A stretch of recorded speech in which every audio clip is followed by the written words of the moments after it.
The events of the story begin at an ordinary time. Some unusual event happens in the world. Everything around is covered with a dark fog. Even the people in space began to notice the fact that the black fog was enveloping the planet more and more. As it turned out, it was a revival of the essence of evil that had been in preparation for hundreds of years while all the people lived in obsession. In other words, it could be described as the fact that a mysterious deity had returned to the human world once again. A certain princess-like girl was watching all this on the doorstep of the castle, looking at the moon like a mirror. As a child, a boy named Richard notices something that strikes him once, and immediately for life. That day, he noticed a man who became his hero for the rest of his life, for he stood up against this evil. In the very world of our story, monsters have appeared that previously could only be heard of in myths and legends. And high above the moon looking down on our Earth stands the god of observation who watches everything that happens. Some people decided to fight against this evil and came out to fight monsters and other evil that began to inhabit the world. They began to band together and match their strength against the monsters, say they were to be destroyed. A lonely man standing in this world and smoking a cigarette turns to someone and talks about being envious of him. He tells us that he's been waiting for Monsters Awakening for a long time, but now he's in his 40s and has little time to spare. The man approached a guy named Oscar and told him to put his energies into protecting others. The bloodied man began to walk away and talk about how he would of course accept any choice this guy made.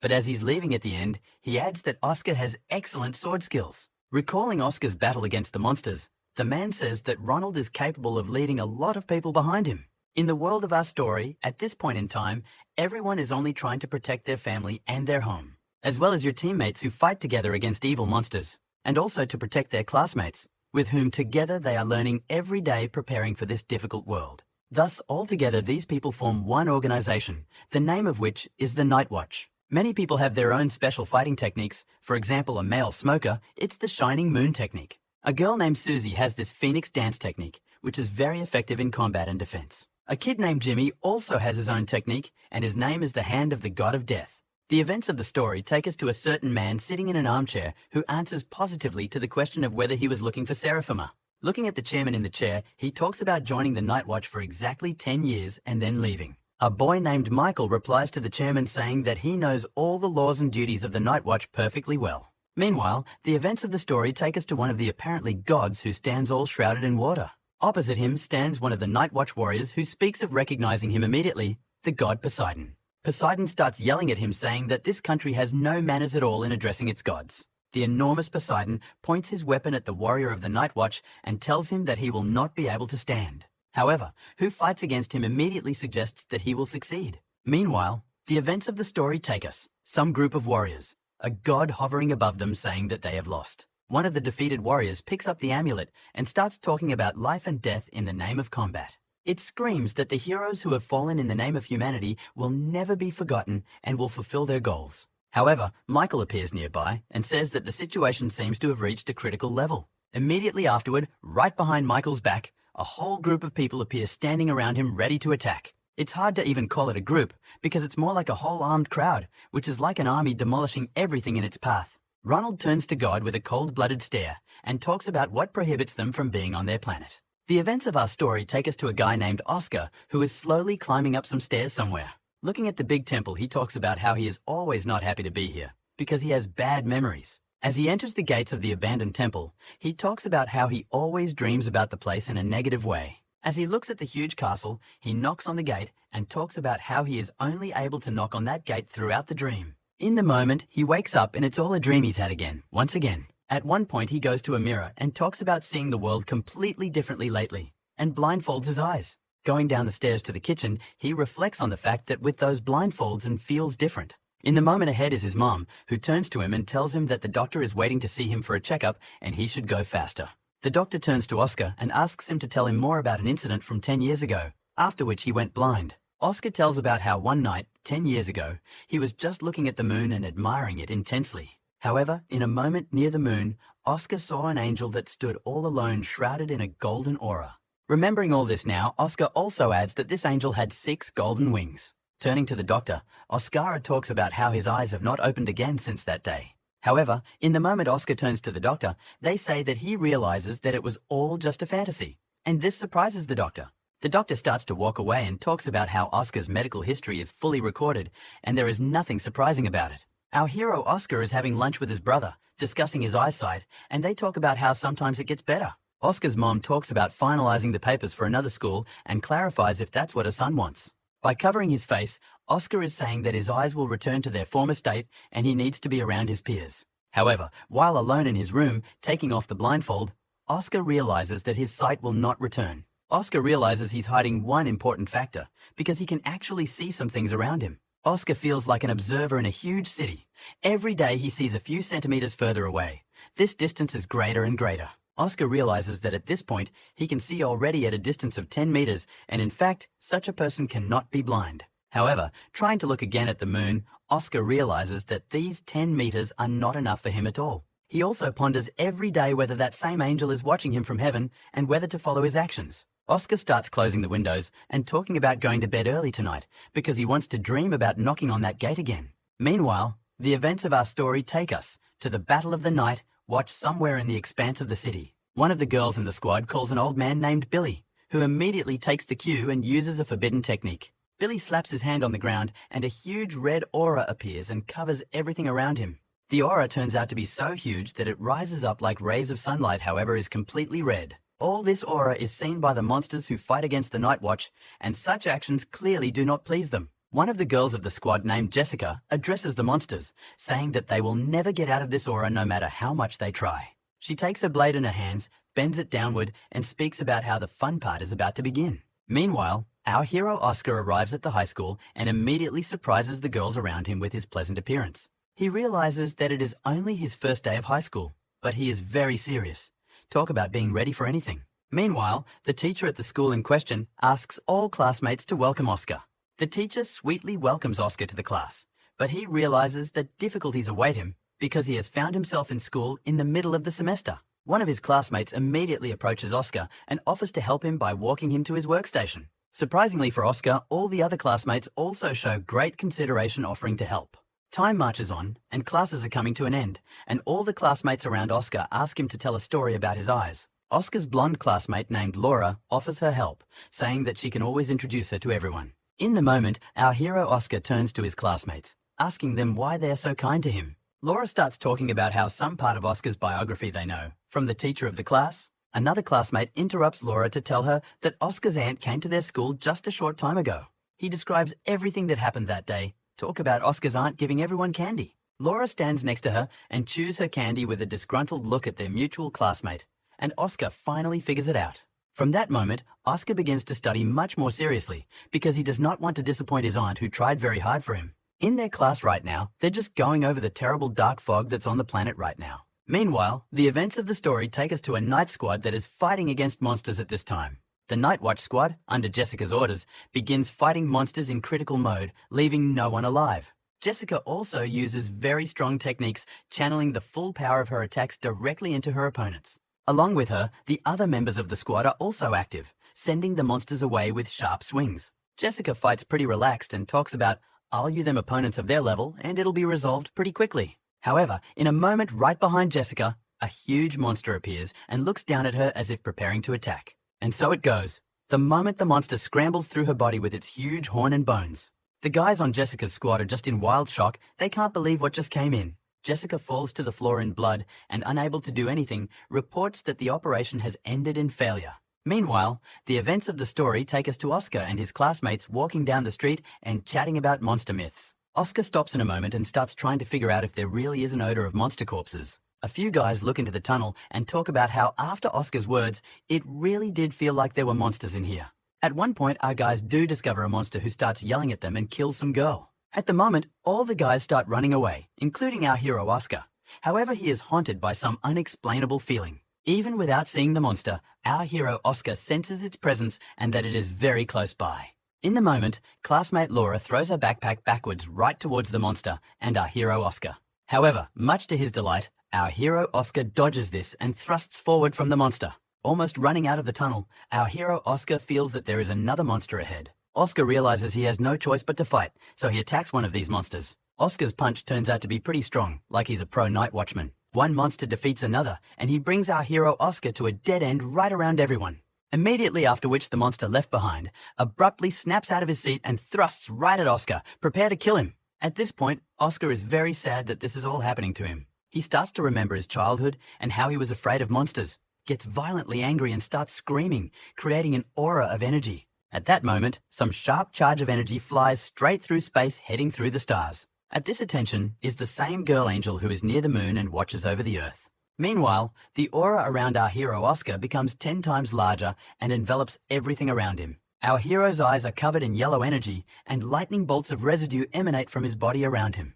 The very aura that Oscar created reaches enormous proportions and stretches across the city. Meanwhile, the events of the story take us to an old man named Billy, who is running around town talking to someone on the phone. A squad member reports to him with the information that the operation has failed, and one of the squad members is now badly injured.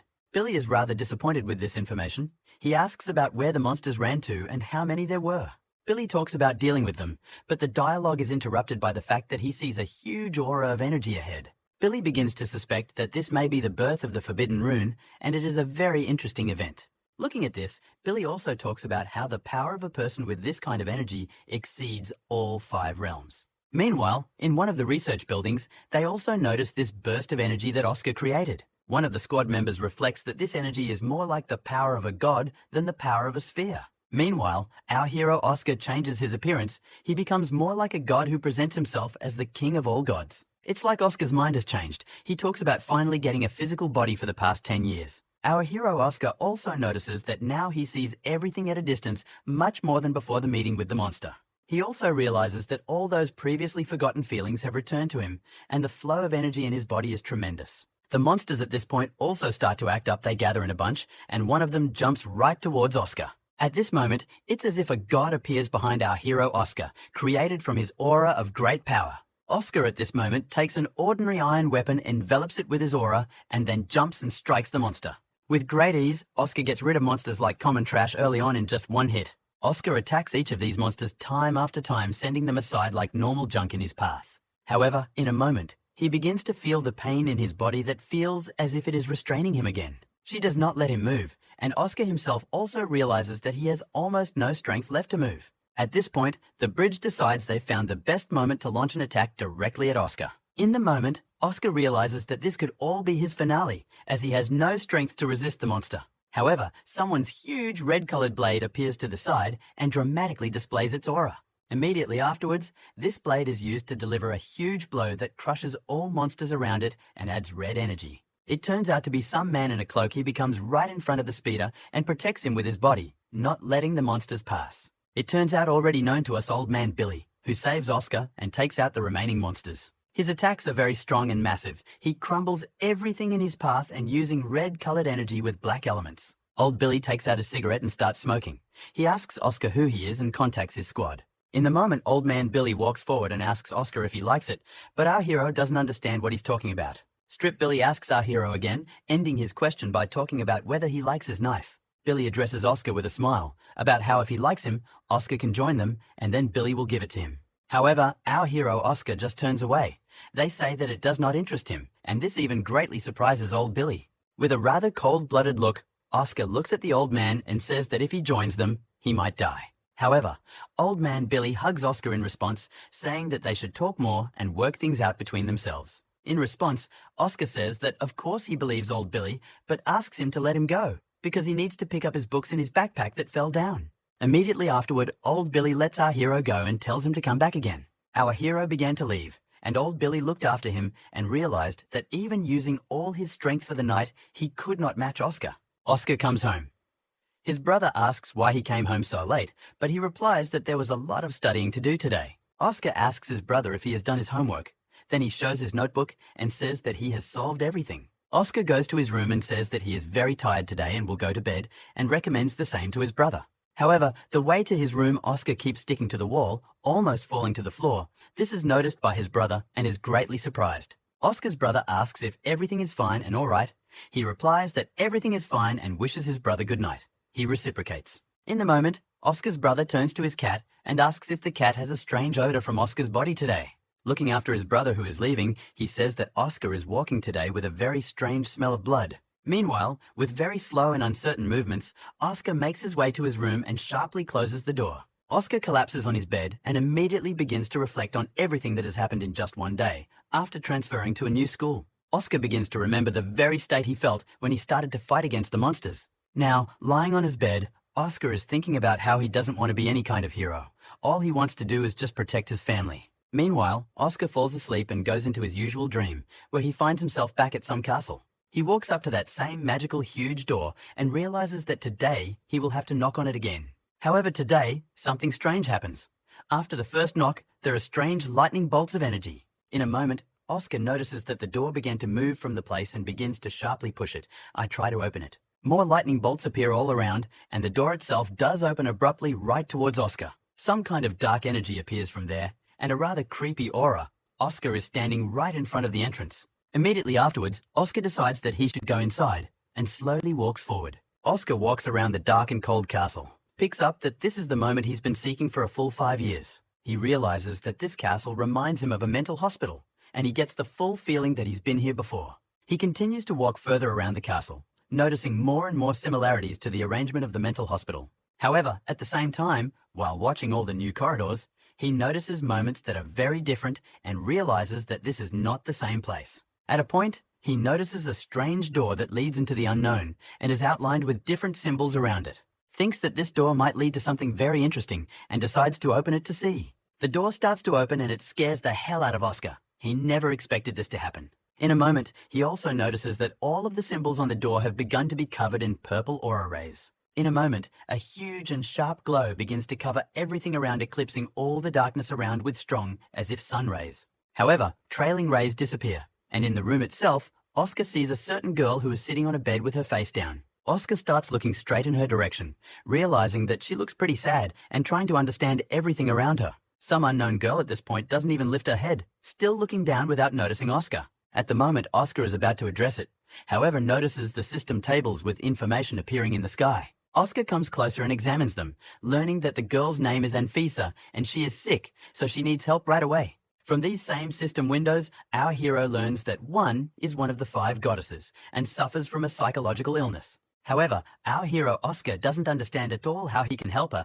and cure her mental illness. In a very confident moment, Oscar abruptly begins to address her and ask if she can hear him. However, in response, she only starts screaming, talking about a certain child, which surprises Oscar very much. Oscar starts looking straight into her face, not sure why one of the goddesses is speaking a language unknown to him. In the moment, Anisa starts crying, blushing, reaching out to Oscar and talking about finally finding him, her baby. This whole thing even scares you and surprises Oscar. He just can't believe what she's about to say. Oscar seems to be caught in his own mind where he sees this girl, realizing that his whole life he has been raised by his aunt, not his birth parents. At this point, Anisa snaps out of it. She heads over to Oscar and talks about him being her son. Anisa runs straight at our hero, but in the moment passes through him, traversing his body like a ghost. Instead, Anisa simply grabs a nearby vase and hugs it. She, hero, is in wild surprise. Immediately afterwards, our hero Oscar wakes up and realizes that all of this was once again in his dream and nothing more. Oscar immediately grabs his head and surprisingly starts thinking about what he should remake with this Anisa in the castle. Meanwhile, the events of the story take us to old Billy, who talks about coming to the very school where someone is hiding. That day, one of the night review analysts reported that Oscar should be urgently intercepted before he was picked up by guys from another organization. Standing outside the school now, old Billy analyzes all that is now known and realizes that losing Oscar is not a pleasant situation for him. In the moment, old Billy starts yelling at school security and asking them if Oscar is still in class or not. Meanwhile, the events of the story take us to one of the local hospitals, a rather advanced one. Inside the hospital, Oscar is sitting with the doctor. Oscar tells him a story about Anisa and his dreams, who cries all the time. The doctor at this point, according to Oscar's description, is making a medical chart, writing down all the notes there. Oscar continues his dialogue with the doctor. He doesn't talk about how it's all from dreams. He explains it as if he has a girlfriend like that. Oscar tells the doctor that his girlfriend cannot be hospitalized, whereupon the doctor prescribes the right medication. Some time passes as Oscar trashes around the street with the medication in his hands, wondering if he can give it to Anisa. However, the moment is walking down the street, right in front of him, he notices old Billy looking right at him. Old Billy starts asking Oscar where Oscar has been all day, because he's been waiting for him right under the school since 6 a.m., all the way through the evening. In response to everything old Billy says, Oscar just abruptly starts running away, realizing that he doesn't want to see him. However, even though Oscar runs quite fast and sharp, old Billy of course overtakes him in just a blink of an eye. The old man gets right in front of Oscar, sharply pushes him against the wall, holds his arms back, and tells him that he'd better not run away. Oscar is very surprised and starts threatening old Billy that he is going to start shouting loudly and call all the people here. Old man Oscar's not to pretend as if he does not understand or know anything, because everything happened recently. Immediately afterward, old Billy grabs Oscar, starts leading him around, and talking about how they're going to have a serious conversation. Some time passes. Not on the hero together with the old man comes the right point, which was marked by old man Billy. These places turn out to be a love hotel. Old man Billy talks about how they urgently need to go to this place.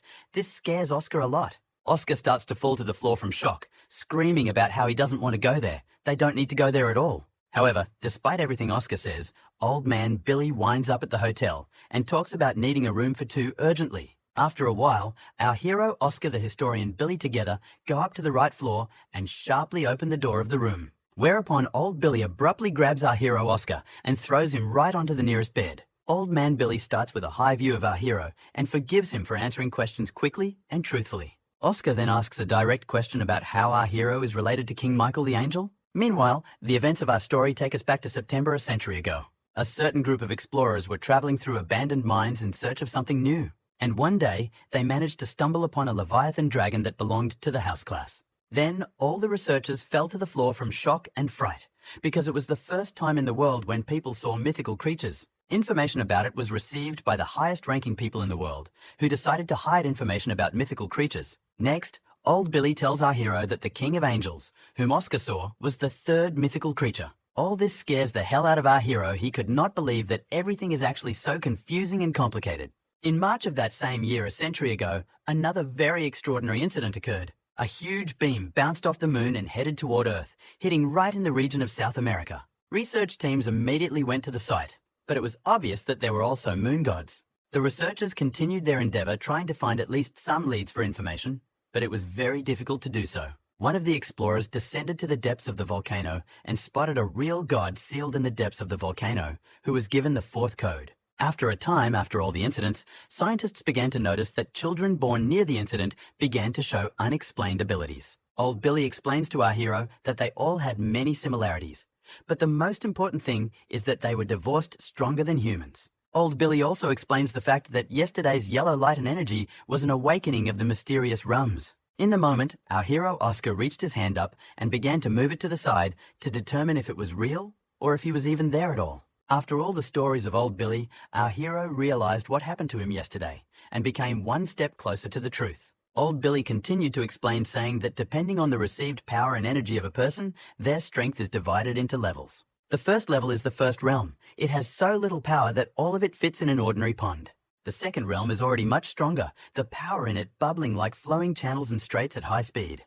The third realm gives even more power and can be compared to the ability to flood an entire world ocean. Next comes the fourth realm, whose power allows you to influence space, but still measure it. And the fifth realm, a power that cannot be measured or calculated, giving the ability to change space. Old Billy explains that the power of the sixth realm is so great that it is simply immeasurable even by the cosmos. All these words very much pleases our hero. He immediately turns to old Billy and asks in which of the kingdoms is out. Old Billy answers our hero that he is the first kingdom and his power is a little more than that of an ordinary man. Hearing these words, our hero realizes that most likely the fact that he was able to open the gate in his dream is a breakthrough into spiritual space. Immediately afterward, our hero turns to old Billy and asks what level of realms he himself is on.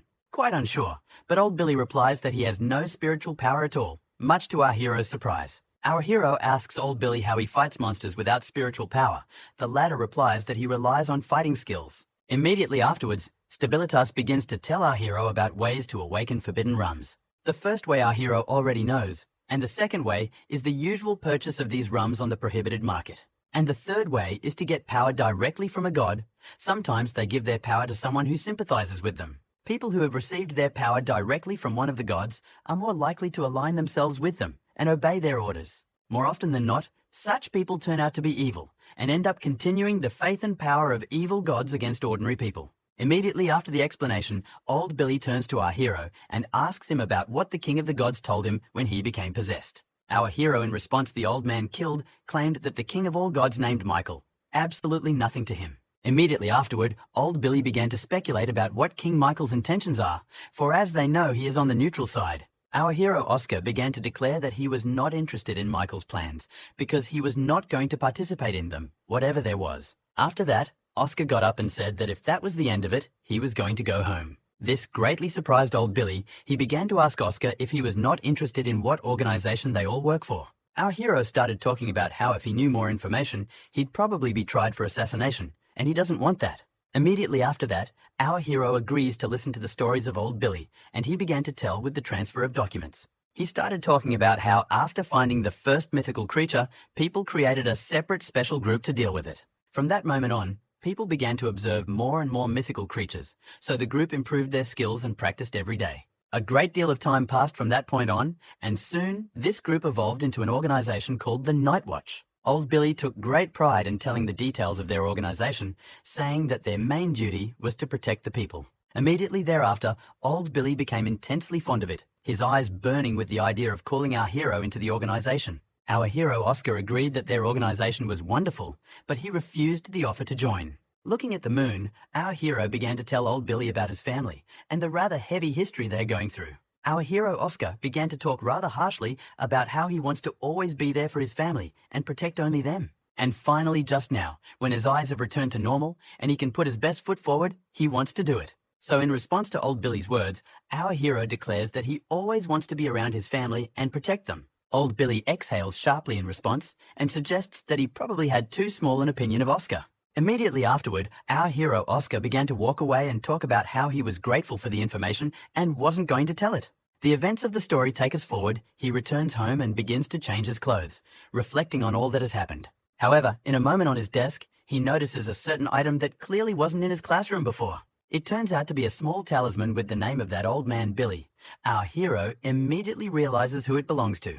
Examining it from the other side of the party on the hero, notices inscriptions with noble words and an oath to protect all. Meanwhile, the events of our story take us into the dream of Oscar, who decides to start Anfisa's treatment. However, he does it rather poorly, studying the books that are available and trying to find some information. Our hero is studying mythology, which has information about the goddess Anfisa and her 20 children. He is trying to find a clue here. Our hero merely watches as she sits surrounded by various objects and considers them as her children. Anfisa hugs one of the vases and says that her brother will be back soon. Anfisa sits back and further ponders that when her children return, she should get into the detailed work of raising them. However, in the moment, she starts crying again, saying that she has been waiting for them for 3,000 years. Our hero Oscar stands beside her and ponders the fact that she looks pretty pathetic for a goddess with the strongest children. In the moment, our hero abruptly realizes something. In his thoughts, he says that he has apparently figured out how he can help.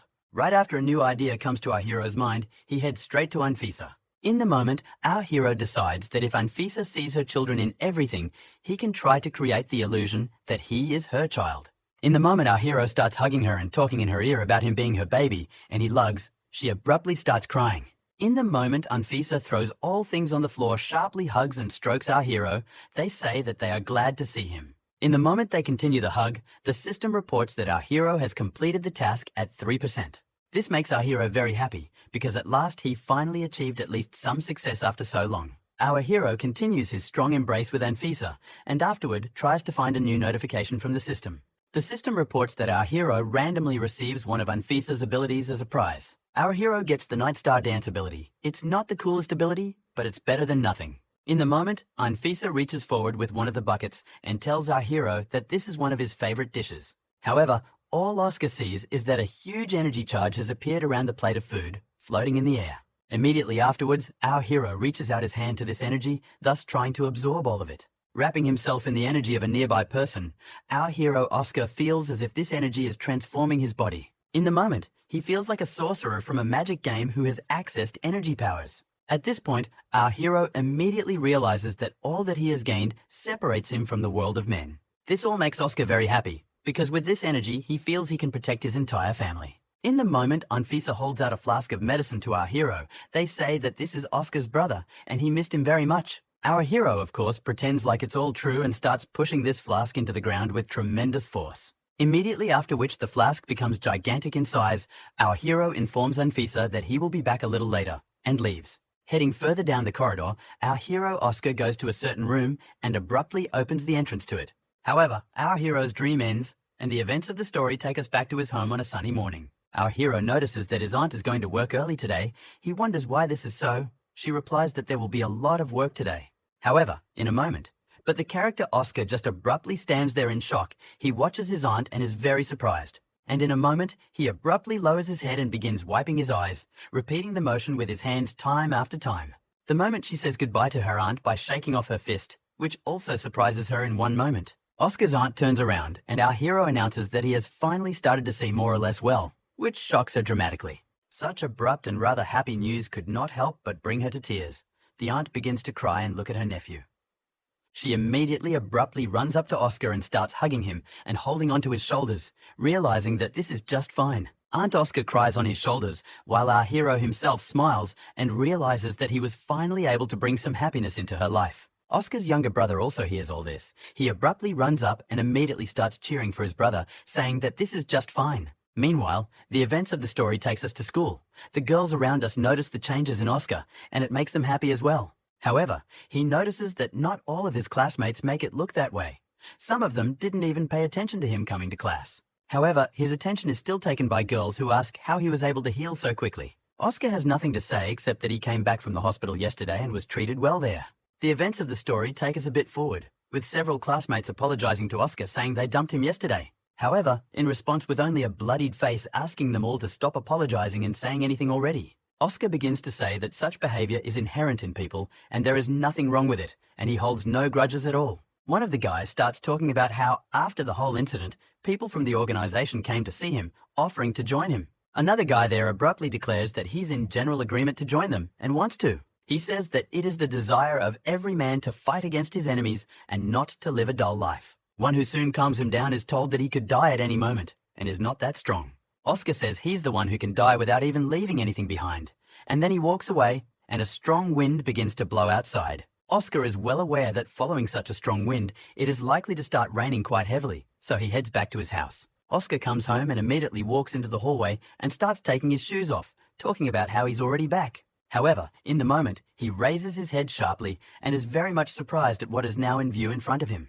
He notices the same old Billy sitting in the kitchen at their shared table drinking coffee. Oscar immediately turns to him and asks how he was able to find him, since he didn't know where Oscar lived. Old Billy explains that the same amulet he left in Oscar's pocket has a GPS navigator. Oscar listens to him and silently walks away, repeating that he has no intention of joining anyone. Old Billy talks about how he's here for a different issue now and puts a wad of large amounts of money on the table. Oscar turns to him and asks about what it all means now and why he needs so much money. In response, however, old Billy pulls out a pack of cigarettes with a lighter and asks Oscar if he minds if he smokes. Our hero, however, abruptly begins to shout that he objects and smoking in his house is not necessary at all, which surprises old Billy. After that, old Billy began to tell his past. He started to say that his father died when he was only 6 years old, and old Billy's mother at this point was working 2 jobs, but still not enough money. All this made little Billy very sad at the time, for he understood and saw the whole situation very well. Time passed, Billy grew up, and in school he got the best grades. He was an excellent student among all. However, despite this, every time he went to school, he still thought about the fact that in his life, he would dream of becoming a soldier. One day, he fulfilled his dream. His mom didn't say anything, just saw him off with a look and cried near the door. At that point, it was very hard for Billy to leave and also put his mom here alone. But he made the decision nonetheless. After a time, he transferred to the military corps and realized that he made the right decision, because to become stronger, it was worth it to discard everything that was. Then, lying on his bed in the military corps, he decided that he would get the best medals and uniforms, and with it all, he would come home. He continued his story to our hero, talk about later got into the special forces, and his promotion accelerated. He began to tell our hero that after he was sent to the night watch, but all these stories apparently tired Oscar. Once old Billy wanted to leave the service and go to his native village to help his mother with everything, but now it is impossible. Displaying his night watch medal, he talks about joining them. He can no longer leave the service so soon. Afterward, old man Billy addresses Oscar, talking about how he is different and has chosen to go along with his family back home. Turning to Oscar again, old Billy talks about using the money to buy something for his family, but Oscar refuses. Oscar starts to put the money back in Billy's hands, talking about how they don't need the money at all and they can handle it themselves. Immediately afterward, Oscar started talking about how his aunt would not agree to take the money either, so it was not needed at all. He talks about how they don't need the money that old Billy earned by risking his life, and it's all very surprising to him. Immediately afterward, Oscar declares that his sight has returned, which is why he now has the opportunity to start working for his family on his own. Billy then stands up and says that Oscar is very stubborn, but he also does not intend to insist in such a case. Oscar and old Billy go outside. Billy suggests that there is no need to see him off at all and directs Oscar to go home. Leaving, the old man wishes our hero a wonderful future, and the latter in return wishes Billy a wonderful soldiering service. Immediately afterward, old Billy leaves in the rain through the sad, gloomy street corridors. Going to one cafe and sitting down at a table, not even covered from the rain, he sits and considers something. However, in the moment the old man is killed, receives a sharp phone call informing him that they have had an emergency. Old Billy is informed that the Ghost King is about to arrive quite soon. Billy abruptly jumps up from his seat and is very surprised. One of the squad's agents reports that they have stumbled upon the blood of a Ghost King at a location in the city. An agent of the Night Watch squad, reporting to either the Old City Division or directly to the New City Division. Immediately afterward, the agent also adds that Billy's task at the moment is to evacuate people from the Old Town area. He is also informed that Jessica has been sent to him as a reinforcement. Billy is surprised because she was wounded a while ago. Meanwhile, the rest of the squad is evacuating people from the new city. But there are problems, because there are so many people. Snipers are watching, reporting what happened. They discuss the fact that the consequences could be catastrophic. Probili is surprised very much at the plan, for the enemy want to drive him into the old city and fight him where there are fewer people. Old Billy is also warned that if he sees the despicable king, it is not a good idea to fight him, for he is very strong. Billy is asked only to help with evacuation and information, and to pass on whatever he gets, he agrees. Close up from the car, Billy ponders that the plan may not work out, because their opponent is very strong. Immediately after which, Billy starts running along the roof of the building to look for the nearest people, in order to evacuate them. Runs by many houses, thinking about what might happen if the battle started right in a residential neighborhood. However, at one point, old Billy abruptly senses some very powerful odor coming from outside. He turns around and realizes that this smell reminds him very much of the stench that comes from the corpses of mystical creatures. In a moment, he notices that some sharp lines of water have started to appear from the puddle, and says he's hit the jackpot. Immediately afterward, he reports to his partner about what's behind all the ghostly monster and starts a fight. They try to stop him. However, old Billy realizes that there is no time at all and he should act here and now and no other way. Old Billy starts the battle and the allies are on the phone telling him to cease and desist and urgently. However, Billy says that it is too late to evacuate in any way, so there is only one option left, and that is to fight. Billy's allies talk about how they don't want to lose their men to the Ghost King, so it's best to back off. However, old Billy at this point isn't answering anything at all. He's just tearing down a road sign and getting ready to start his fight. Old Billy starts to peel the paint off the off-road sign. The allies are on the phone telling him that there's no hurry now, but he doesn't listen to them. Old Billy talks about the oath he took to follow, which he is obligated to protect all civilians. Right at that moment, as he speaks, the apparently horrible monster appears from behind. And so it happens. Out of a huge stream of water that was rushing upward, appears the face of a monster that looks at old Billy. Billy starts pulling out his blades and talking about going behind his back, and there aren't 1,000 people. But that doesn't mean anything yet. He's getting ready to strike shouts that he still has followers and good people behind him. He talks about how hundreds of young guys, nothing is their fault, and they shouldn't die at the hands of this monster. Immediately afterward, a full-fledged fight begins between the monster and Billy, in which he confronts the mystical creature. A huge aura and energy appears between them that lifts all the water around upwards without even letting the rain pass downwards. In the moment, the old man uses one of his techniques, bound with forbidden runes and a ring attack. He creates a huge chasm right in the concrete floor, then disappears along with the monster in an instant. Meanwhile, the events of the story take us to Oscar's house, who is having dinner with his family. Oscar's aunt recommends that his brother eat more, because he's just growing now. He needs more food. Immediately afterward, Oscar's brother listens with his aunt and starts eating at times faster than before. In a moment, Oscar notices that their cat, who was here a short time ago, has disappeared. One cutlet, Oscar's aunt talks about their cat being at the window and nothing wrong. Oscar walks over to the cat and starts stroking it, asking about seeing something scary. Oscar begins to look down and abruptly notices a road sign that is completely covered in water on all sides. Seeing him, Oscar goes into a wild shock. He is very much surprised and a cold sweat runs down his face. Oscar begins to run briskly to the door and tells his aunt that he should leave now and that it is very urgent. Meanwhile, the events of the story take us to old Billy, who pulls out his lighter and starts opening it. Immediately afterward, old Billy opens a pack of cigarettes, pulling one out and lighting it right there, starting to smoke. The old man with blood on his face says that he didn't think the monster would get to him so quickly. Monster his turn stands next to him and looks directly at the old man and just stares silently with his mystical eyes. Immediately afterward, the old man turns to the monster and says that he could not have imagined that he was so strong. Billy turns to the monster and talks about how apparently the rainy weather only gets worse around here. The monster gets right on top of Billy, who talks about the monster inflicting a very crushing wound on him. Billy decides to attack the monsters with whatever he has left after their first encounter. And in the moment between them in battle, there is a violent clash between them again. The monster and old man Billy hit each other with direct attacks, dealing quite a bit of damage. Momentum, the old man even manages to repel the monster for a while, resolving its ability to attack. Immediately afterward, Billy decides that this is the best moment to launch another powerful attack. However, he also notices that he doesn't even leave any wounds on the body of this sinister monster with his sword. This doesn't stop Billy at all. In his desire to win, he jumps on the monster again with an attack. One someone in the moment monster launches into a wave of water, then throws our warrior away from himself, preventing him from attacking. Billy spits up blood after the sudden pressure, because of the water, and talks about how the monster is pretty good at fighting. Billy starts praising him again and talking about how this is a great result for an ordinary mystical creature.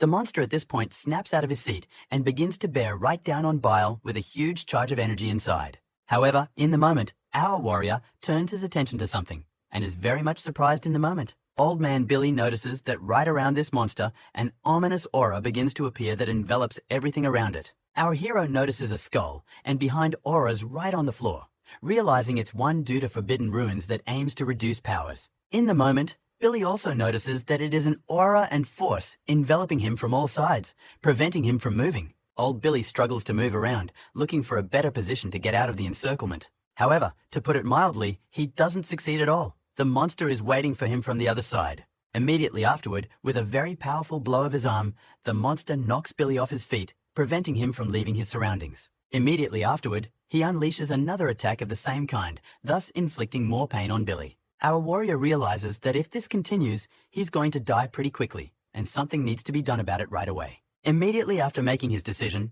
Billy picks up his blade and begins to hold it back hard, even through the pain, with his blade straight forward, and begins to try to stabilize his state, in the moment imagining himself in a state of flux. However, the monster at this moment is not slumbering at all. It sneaks up from behind and prepares to launch a powerful attack. However, Old Man Billy notices this action well, and is already preparing to repel it by carrying a counterattack on his opponent, this monster. In the moment their blows cross each other, Billy's blade striking directly at the monster's powerful charge of energy. Although Billy is thrown back to the side, however, he didn't let the monster defeat himself with one attack. Old Billy starts to let go of his blade, saying that all events are playing against him today and it's pretty sad. Old Billy talks about the fact that it rained pretty tragic today.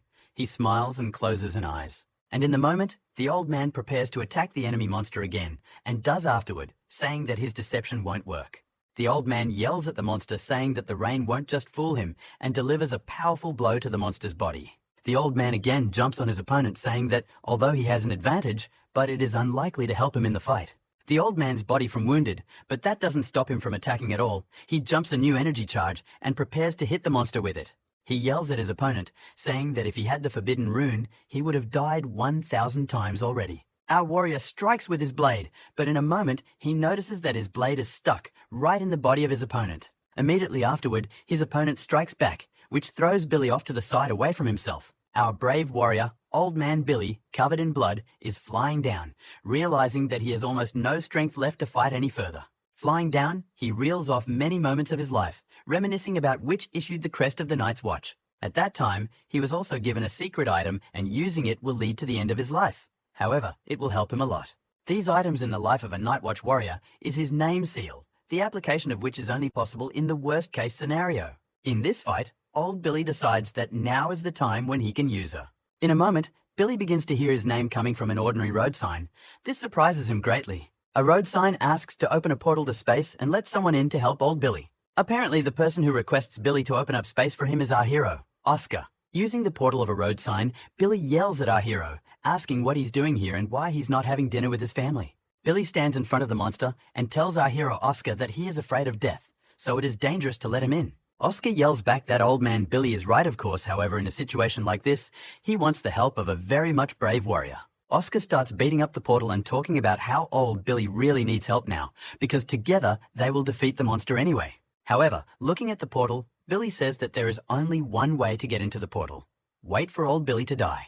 Hearing this, Oscar becomes very upset. He stands in front of the road sign and realizes he has almost no energy left. Oscar is quite saddened by what is happening. Gritting his teeth, he can't believe that old Billy is about to die. Old Billy notices that Oscar's voice is missing, and apparently he has gone to his house, which is a good thing in Billy's opinion. In the moment, Billy grabs his crest and starts clutching it, saying that he's leaving a message for the entire night watch. He lets everyone know that it's time for him to use the power of his coat of arms and seal, so he's going to do it. He cries out that he has waited a very long time for this, for such a strong and sudden burst of strength is exactly what he had dreamed of earlier. A huge red aura begins to envelop Billy around and appear everywhere, filling the space and giving him strength.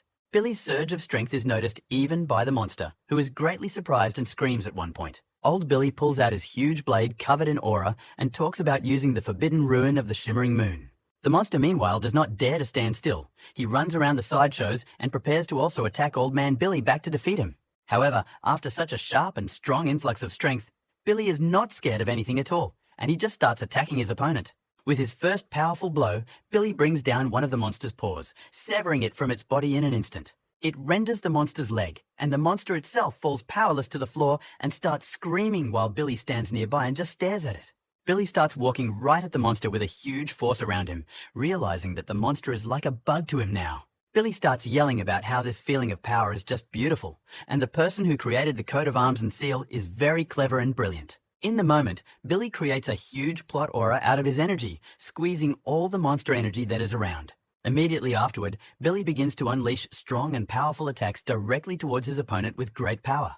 In the moment, with his energy, Billy fills everything around him and covers everything with his ominous red aura. Immediately after, old Billy destroys everything around him, breaking the monster's aura and its protective barrier, breaking through all layers of defense. In the moment, the monster tries to lift and enlarge its paws, but it succeeds clearly with difficulty, for Billy's strength is very great. In the moment, Billy looks directly at his opponent monster with a bloodthirsty smile, realizing that he's getting the upper hand. In the moment, old Billy grasps at his heart and begins to realize that he's in a lot of pain, getting worse by the second. Old Man Billy realizes that time is running out and he should act faster to defeat the enemy. Billy yells for the monster to prepare for its death and abruptly leaps out of his seat, preparing to attack it with a powerful attack. Billy and the monster get off the ground and start running at each other with some pretty powerful attacks, preparing to inflict critical wounds. The monster covers everything around it with its powerful aura and creates an impossible path for Billy to retreat. However, Billy in turn also snaps out of his seat and starts attacking the monster,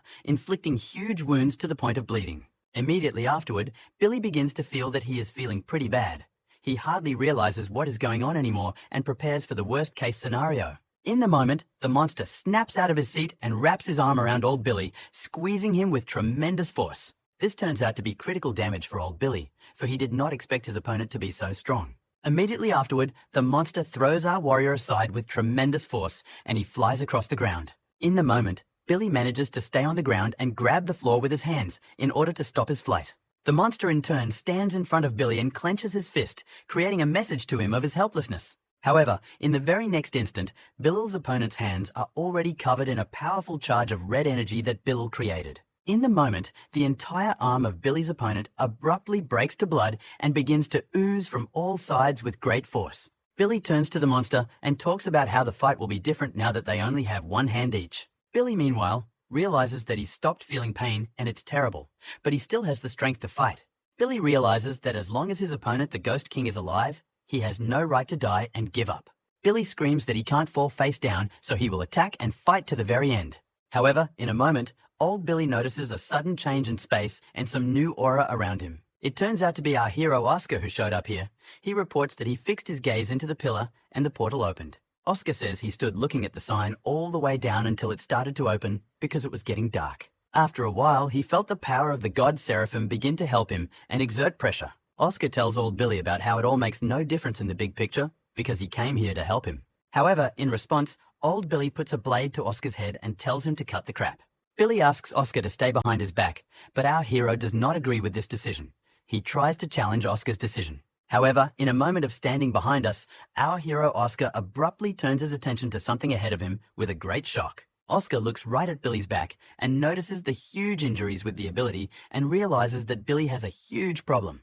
Billy turns to the monster and tells it that he is obligated to attack it again with his sword and defeat it faster this time.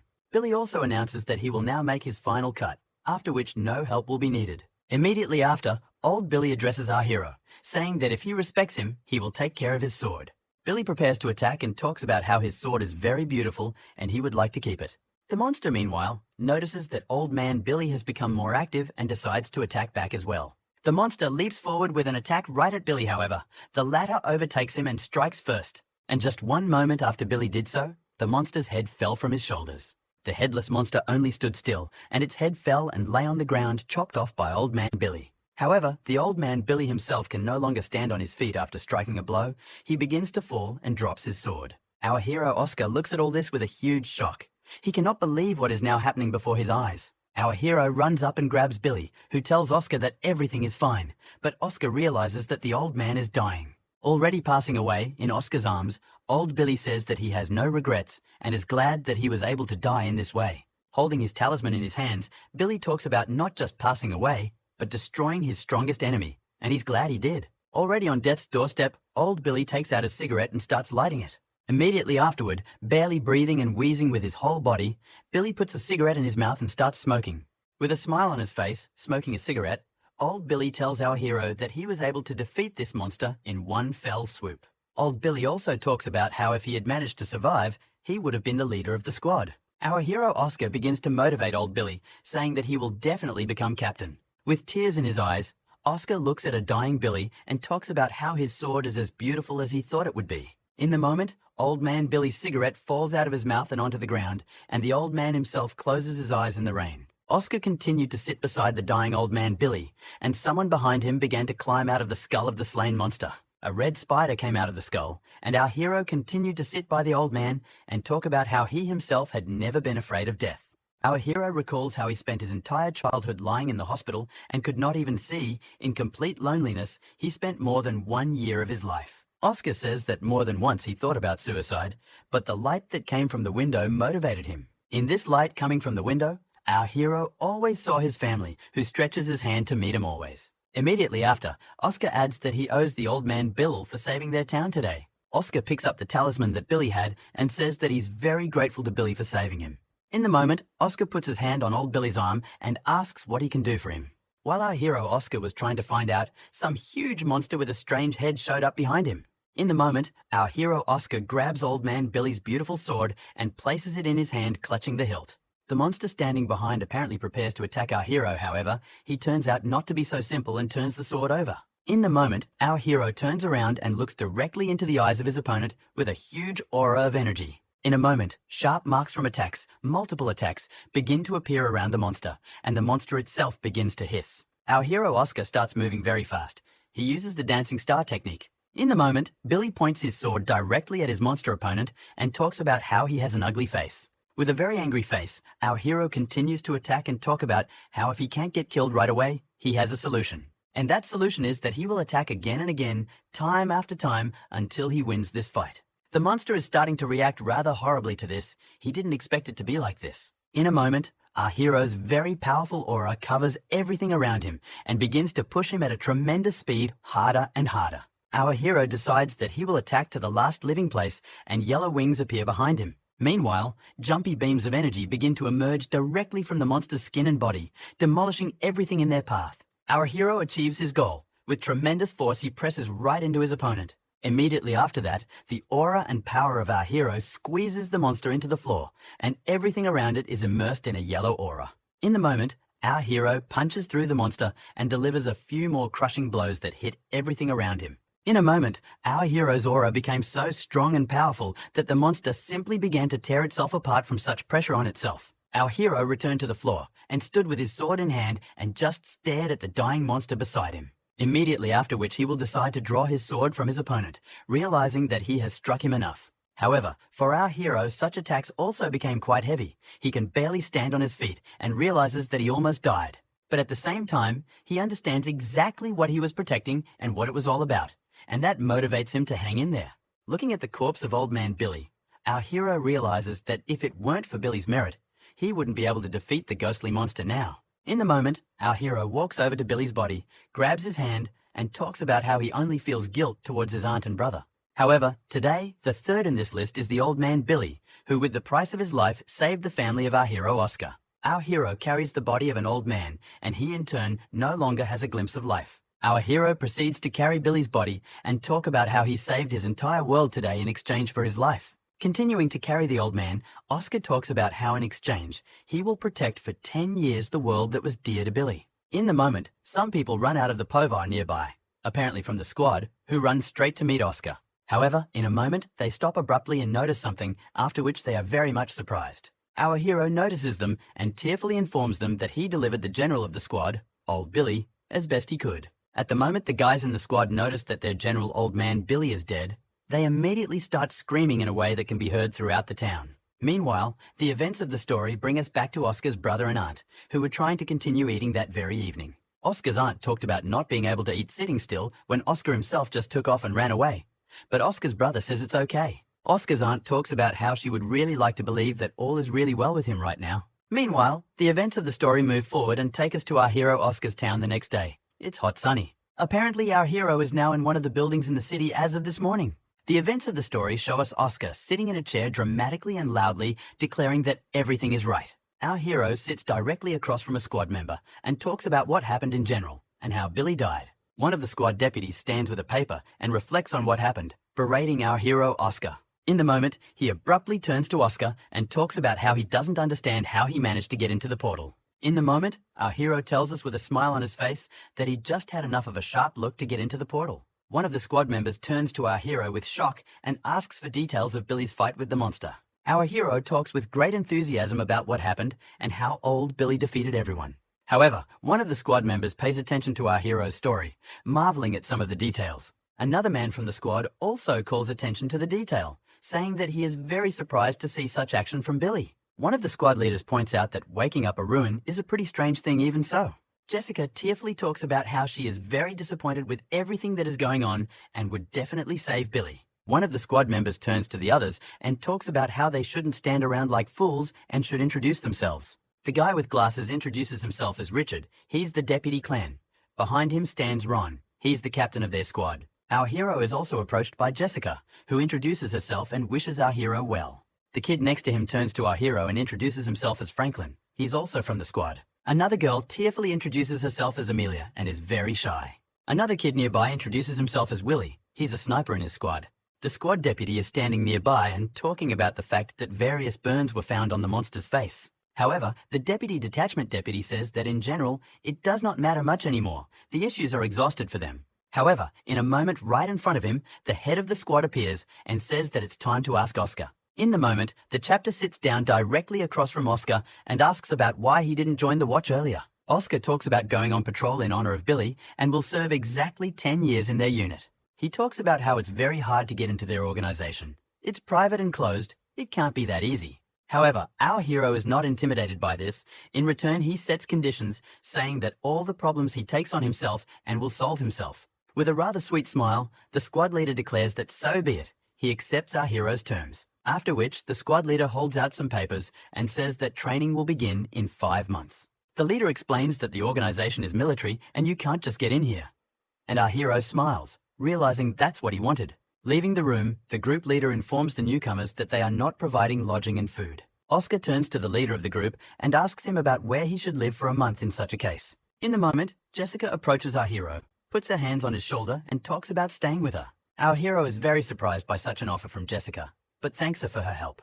However, Franklin takes our hero Oscar aside and tells him that he can show and tell him everything himself. Our hero agrees to Franklin's help in this matter and begins to walk off down the hallway with him. However, at one point, Franklin stops and speaks sharply to Oscar, saying that he has a request for the one. In the moment, Franklin grabs our hero by the shoulders and asks him if he can go with him to Jessica's house together. However, Franklin follows up by informing him that it's just a joke and he doesn't want to scare the newcomer at all. At this point, our hero Oscar becomes disappointed in Franklin because he expected Franklin to be a much more serious person. In the moment, our hero turns to Franklin and asks why there are only 5 men in the squad, which surprises Franklin. Franklin goes above and says that Oscar is very attentive surprisingly and is quick to point this out. Franklin tells us that they don't really belong in the military, which is why there are so few of them and they are needed for emergencies. Franklin also explains the fact that the usual 2-person missions involve 2 people each. Our hero also reflects on this. Franklin also talks about how there is a squad for every neighborhood and they operate in the Hollywood area. Our hero talks about how he now finally understands how this system works in Night Watch. Franklin talks about getting it right, and all the roles and tasks in the squad are assigned to everyone. Franklin also talks about how sometimes there are situations that are too horrible for even them to be in power. This surprises Oscar. Franklin turns to our hero and starts talking about something that greatly affects the man in the squad. From that moment on, the events of the story go forward and take us to the next sunny day. Our hero, using a map and a note, goes to someone's house, and in the moment he does arrive and is greatly surprised by the huge house. Our hero Oscar begins to remember Jessica's words that her house is quite large, however he didn't expect it to be that big. Oscar presses the button and starts to walk inside, thinking about how this one is just gigantic. Meanwhile, Jessica, who lives there, starts running downstairs and yelling that she's on her way when she hears the gate bell ring. Jessica runs out to the door and grabs our hero by the arm, saying that he has decided to come to her after all. Together, they run down some huge corridor. Jessica asks our hero to take whatever shoes he wants and follow her. Oscar picks out his pink bunny slippers, the same ones Jessica has. She talks about how they look good on him. In a moment, a girl very much like Amelia appears from behind and turns sharply to Jessica. Amelia turns to our hero, saying she is surprised that he decided to come. Oscar is also surprised to see her. After which, all three of them head upstairs. Jessica talks about how she's about to show Oscar his room. Oscar asks Jessica about where her parents are and if he will bother them by living here. With a little sadness, Jessica replies that her parents are not with her as they have joined the research team. Trailing off, she talks about how after they disappeared in one of the shadow zones, it was exactly 5 years ago. Jessica sadly tells this, and our hero doesn't even know how he should best react in such a situation. Jessica opens the door to our hero's room and asks him to go ahead, saying that this is now his room. Jessica shows our hero his room and tells him that she is already prepared and made everything here for him. Jessica also tells Oscar that he will need her or Amelia, then he better knock on the door before entering. Jessica warns Oscar that if she finds out about any of his lewd intentions, she'll just nail him. Jessica tells our hero that she's the chief of strength in their squad and shows off her biceps, saying she's very strong. Immediately afterward, Oscar talks about how he understood everything perfectly and asks Jessica if she has paper and a pen. Meanwhile, the events of our story don't stand still and are transported to some high-rise building. In this high-rise building, there are people standing at one of the apartment doors and calling inside, trying to summon someone. Oscar's aunt opens the door, immediately asking him if he is back, but there are other people at the door. One of the guys standing at the door addresses Oscar's aunt by name, asking her if it's her. These two guys turn out to be from the squad. They talk about being in charge of recruiting people for the military squad. When Oscar's aunt hears about the draft and the military unit, she is very surprised and even a little frightened by what they are saying. Immediately afterward, they enter the kitchen together, where the squad members hand Oscar's aunt the military documents. Oscar's aunt started telling the military that Oscar himself never wanted to be in the military and never talked about it. However, Oscar's brother enters their dialogue, saying that what Oscar really wanted to do, but couldn't do because of his eyesight. Oscar's aunt starts crying. She doesn't understand why he made that particular decision. It scares her. The military from the squad tells Oscar's aunt that they will be monitoring her nephew's eyesight, so there won't be any problems. Afterward, one of the squad members holds out money to Oscar's aunt, saying that it's a subsidy of their first. This alarms Oscar's aunt, and she asks if he is involved in something dangerous, and that's why the payments are being made. Oscar's aunt starts asking dozens of strange questions and questioning about the military unit and what will happen to Oscar. The squad members explain everything to her and go outside where Oscar is already standing.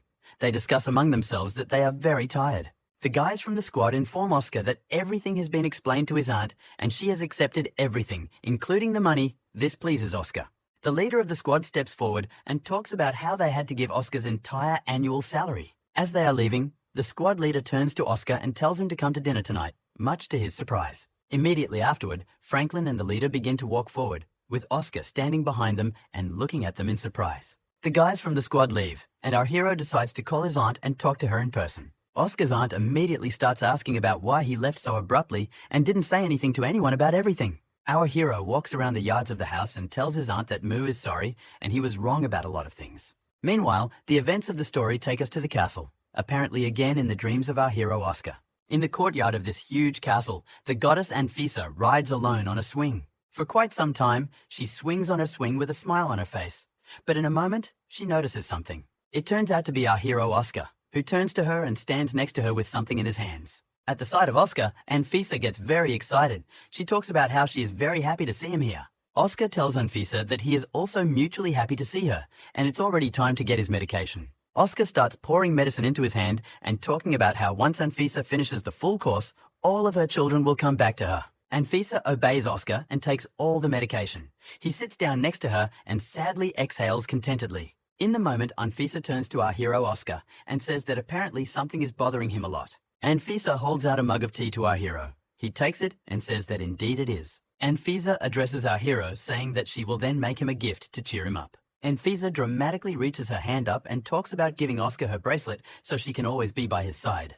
However, in a moment, she looks sharply at her hand and notices that there is no bracelet on it, much to her surprise. Anfisa starts turning around and trying to find her bracelet with a very shocked face. However, following this, she shouts sharply that she remembered where her bracelet was. She spoke so loudly that everyone around her heard it. Anfisa informs our hero that she once lost her bracelet and was now remembering it. Hearing such an interesting answer, our hero is sharply surprised because he does not understand how the goddess could lose the bracelet. Oscar holds up a book of myths about the gods and asks Anfisa which god was able to win the bracelet from her. In the moment, the goddess tells Oscar that it wasn't a god at all, but a man like himself. Hearing this, Oscar is greatly surprised. He yells and asks about the fact that was there really someone here before him? At this point, our hero Oscar begins to think that in all likelihood, he may not be the only person here. Oscar begins to reflect on the fact that in all the time he's been here, there could have been other people the same. In the moment, Oscar turns to Anfisa rather abruptly and asks her about whether she remembers what the man looked like. In a moment, Anfisa thinks about it and replies that she remembers a certain girl with long black hair, about 12, 13 years old. Immediately after these words, Anfisa starts telling Oscar that there is actually one very strange pattern. Anfisa starts talking about how she and this girl were playing a game on her destiny. This game had rules that if the girl wins, she takes the bracelet, and if she loses, she gives the baby to Anfisa. Our hero Oscar cannot imagine such a situation, because how can a little girl defeat the goddess of the night? Oscar asks Anfisa what she remembers about the girl, but other than the end of her name, the goddess remembers nothing. Realizing all this, our hero decides to go to the castle and think about it, because it is a very important clue. Upon arriving at the castle, Oscar starts going through all the things, in all the rooms, in order to find a clue about this girl. Oscar is on the lookout and ponders the fact that there is no way this girl could have cleaned up her tracks. In a moment, Oscar stops and holds his gaze. Thus, he activated his ability. With his ability, he was able to find some paper that was taped to the table. In the moment, Oscar opens the piece of paper and notices that it is a letter, and with great excitement, begins to read it.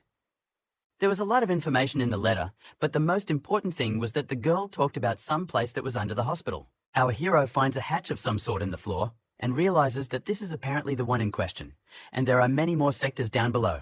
Of course, Oscar couldn't resist his curiosity and headed straight down to find out and see everything. In the moment, Oscar starts to go downstairs, realizing that this place around here is very strange. As a result, our hero comes out into some huge corridor, on the side of which there are some cages. He starts walking among them and notices that there is no one even in them, and the place is very strange and lifeless. However, at the point of walking by one of the cameras, our hero stops abruptly and begins to look inside. Looking right inside the cage, our hero notices a monster there, and not just any monster, but the same Ghost King he defeated with Billy. In the moment, the Ghost King monster also notices our hero Oscar and abruptly jumps straight towards him in an attempt to attack. In the moment, a menu appears right above Oscar's head that informs him that Oscar can choose the fate for the monster he killed. The first and most basic option is to erase the monster's soul from the world, thus destroying it forever. But the second option is to scare the monster and make it obey, thus using it as a slave. Our hero begins to remember his fight with this monster and realizes that apparently many souls go here after death. Oscar realizes that by killing monsters in this way, he can create workers for himself at the hospital. Thinking it all over for a moment, our hero Oscar contemplates what could be if he defeats the true god. After all, according to the system, if you believe it, it turns out that after defeating the god, Oscar will own the god. Meanwhile, the ghostly monster looks rather surprised at the non-hero and yells at him. The monster lowers his head, and in response, our hero only looks at him and simply remains silent. But later he does turn to the monster and asks him if he realizes the situation he's in. Oscar reaches out to the monster's body and talks about how the monster is very strong and would be a wonderful assistant. However, immediately after these words, Oscar squeezes the monster's head until it bleeds and says that unfortunately, he is not happy to see him. After that, Oscar holds this monster's head in his hands for a while longer, creating a blast of energy. Whereupon the monster, killed and blown up, covered in blood, falls to the ground, and Oscar begins to just walk away in silence. The events of the story take us to the next day. Oscar walks into the office and hears about someone yelling about a monster. Oscar is greatly surprised and immediately looks ahead sharply. Oscar walks forward down the hallway and tries to find the room where the conversation is coming from. Once he finds it, he looks inside. And inside the room, some grandmother is sitting at a big table talking about how she really did see a monster. Sitting across from her is Jessica, who asks her grandmother to take it easy and speak more slowly. Grandma, meanwhile, blushes and tells her story, how she was out with her husband, but something terrible happened. Grandma grabs Jessica's hand and talks about the moment a certain female monster appeared from around the corner. The grandmother complains that this woman monster was very beautiful and started seducing her husband very badly. This whole picture is watched by our hero Oscar, who did not even think that the squad is engaged in the proceedings of such nonsense. Time marches on, Franklin escorts Granny out, and Jessica promises that their squad will take up the matter. Oscar approaches Jessica and asks about what it was. She replies that it's their regular job. Franklin explains to Oscar the fact that serious work is actually quite scarce in their town. With great joy and pride, Franklin tells our hero that he can just do stuff in his spare time. Oscar asks Jessica if it's all true. She replies that unfortunately it is. Our hero Oscar exhales and realizes that there is an upside to this, but it still pisses him off. Jessica turns to Oscar and talks about how the squad captain asked Oscar to come to his training site. Immediately afterward, our hero Oscar goes straight to the head of the squad, just as Jessica asked him to. Oscar looks directly at his head and notices that the latter is throughout at the moment in meditation. However, in a moment, the clan leader abruptly opens his eyes and throws his sword directly towards Oscar, much to his surprise. Immediately afterward, the clan leader turns to Oscar and tells him to learn how to handle a sword first. Our hero Oscar looks directly at the sword the clan leader threw at him and realizes that it is apparently the same sword of old Billy. Our hero opens the sword and immediately sees the inscription with Billy's name on the hilt, realizing that he is not mistaken. The squad leader stands up and talks about how Oscar is one of the few people Billy liked, so he decided to give his sword to him. The head of the squad looks straight into Oscar's face and talks about how he will help him with anything if need be. Immediately after, the squad leader tells Oscar's daily schedule of how he will handle the sword and learn. The clan head had planned the day so that Oscar would have almost no free time from training, which didn't make him very happy. In the moment, Oscar turns to the captain and talks about how they have real swords after all, how they can start practicing. In the moment, our hero creates a very powerful image of himself in his head and says that he won't hold back either. Immediately afterward, our hero Oscar snaps out of his seat and starts thrusting right at his opponent, the head of the clan. The head of the clan notices this and just stands staring at Oscar, realizing that he has overestimated himself. In an instant, the clan leader throws a powerful punch right at Oscar and he's sent straight into the boxes standing next to him. For a moment, Oscar cried out in shock and pain and began to lie among the boxes, realizing what he felt was terrible. However, right after, the clan leader approaches him and tells Oscar to get up and keep fighting on. Oscar stands up, smiles, and tries to make the point that he's doing fine, and he's not in pain at all right now. The battle between Oscar and the clan head was gaining momentum as time went on. You and the guys passing by began to notice it. Some time passes from that moment, and the events of the story take us right to the medical kit. A member of the squad sits next to Oscar, who talks about how everything will be okay and medicine will help Oscar get back on his feet. In the moment, Oscar recalls his fight with the head, realizing that he was dozens of times weaker than him, and his opponent's blows were very powerful. Oscar also recalls a very fierce look from the clan leader during the fight, and can't understand why he looked that way, since it's just normal training. Oscar cringes as he recalls every moment he had during their battle, realizing how much stronger the clan leader is. Oscar genuinely can't understand why the clan leader beat him so badly during his first training session. A squad mate helps Oscar tug on his wounds and talks about how it's generally unusual but expected, as the clan leader is very strong. Oscar begins to also remember the old man Billy's fight against the monster and thinks about how Billy would have fared against the head. Oscar's partner sitting next to him talks about how Billy has actually always been on par with the captain in terms of strength. Oscar's partner says that everything will be fine and that he will surely recover quickly and become stronger. Immediately after, Oscar's partner, sitting next to Rani, started talking about how it was time to discuss runes. Our hero Oscar talks about how his sense of God has developed very strongly, by as much as 20 meters. However, our hero's stories don't really surprise the sitting Rani next to him, and in a moment, they see Jessica walking next to him. They turn their attention to her together and notice that she is only walking upright with a plain face. Oscar starts to stare after her and doesn't take his eyes off her. Rani does the same at this point. Oscar rather surprisingly turns around sharply and looks into Ronnie's eyes, who in turn does the same. And right after that, with a very serious face, Oscar tells Ronnie about looking with his powers and recognizing that Jessica is dressed in white. Ronnie abruptly shows a barking gesture and looks straight into Oscar's face, saying he was thinking the same thing. Immediately afterwards, Ronnie and Oscar shake hands, stand up and say goodbye. Afterward, Ronnie turns to Oscar and talks about how she's about to explain to him what the forbidden rune is. Ronnie pulls out a book and talks about how it's an actual breakdown of the danger level of people in their battles. Ronnie explains that the weakest runes are number 600, with which you can at most kill a fly. Next are the runes numbered 400, 599, with which it is possible to cripple and wound someone. After that, go runes numbered 200, 399. With them, it is already possible to fight even with mystical creatures. Toward the end are runes numbered 90, 199. People with them are born 1 in a million, and the captain of the squad is one of them. Rani explains to our hero Oscar that runes are indeed very dangerous and must be handled carefully. There is a major level of risk. Runes up to level 89, people with them have gone beyond human comprehension and can single-handedly destroy a city. Rani explains to our hero the fact that if Billy awakened one of the runes to level 89, he could become a general. These stories alarm our hero. He realizes that this is all already very serious indeed. Rani also talks about our hero's rune being number 003, much to Oscar's surprise.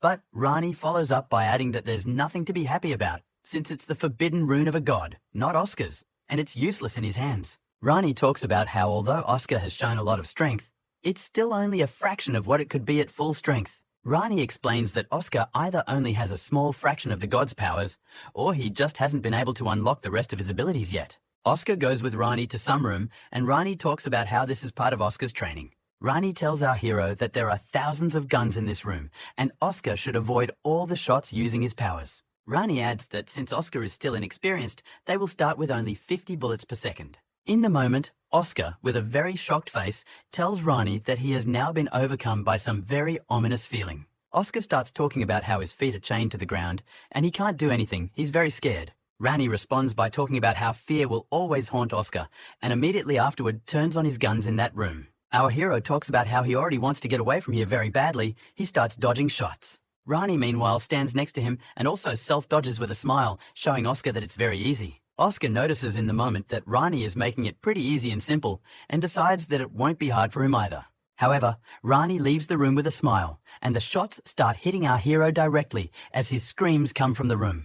The events of our story carry forward. Oscar is walking somewhere outside with his briefcase from school. One of his classmates turns to him and tells him that he is very slow and asks him to speed up. Oscar abruptly pays attention. He was clearly thinking about something else, and later says he'll try to be quicker. One of Oscar's classmates sharply embraces him and says that he has been very strange lately. Oscar's classmate also notices the wounds on his body and says that it's all very strange. Next, the guys all walk forward together, however. At a point, Oscar stops and abruptly turns his attention to something. Oscar talks about how he forgot his keys at school, so he'll be back later, and asks not to wait for him. Between themselves, the boys discuss the fact that Oscar has been very strange lately, and Oscar himself comes back to the school. Oscar stands and stares straight at the school building, and for some reason feels some kind of fear unexplainable. However, he does enter the school and starts walking through its hallways looking for something. The whole school is empty. He walks through the hallways rather carefully and quietly, and then walks over to one of the classrooms and opens the doors. Oscar walks inside and notices that the classroom is quite nice, cleaned up and nice, and looks at something. Oscar begins to walk around the classroom and look at something, feelings of unease never leaving him. In the moment, our hero senses someone approaching and realizes he needs to act now. Oscar realizes it's the school principal and math teacher. He looks right at them from behind his hiding place. In the moment, the math teacher turns to the principal and asks him to come closer to her. The principal looks at her rather surprised, while our hero Oscar watches the whole thing from behind the door. The principal and the math teacher meanwhile enter the classroom, with the Oscar still hiding and watching. The principal asks the math teacher what she needs, but she just stands there and smiles. In a moment, in a rather romantic atmosphere, the math teacher talks about something she's wanted to say to the principal for a long time. Oscar shivers and hides behind his desk, not understanding how the math teacher could like the principal, since he's a total freak. In the moment, the math teacher lowers her head and talks about something she's actually wanted to say for a very long time. Our hero Oscar sticks his head out and starts looking right at it all, noticing that the teacher's eyes have changed. Immediately afterwards, Oscar notices that the teacher herself has changed. She has turned into a monster. A huge snake emerged from the head of the math teacher and attacked the principal. This, of course, left the principal wildly horrified.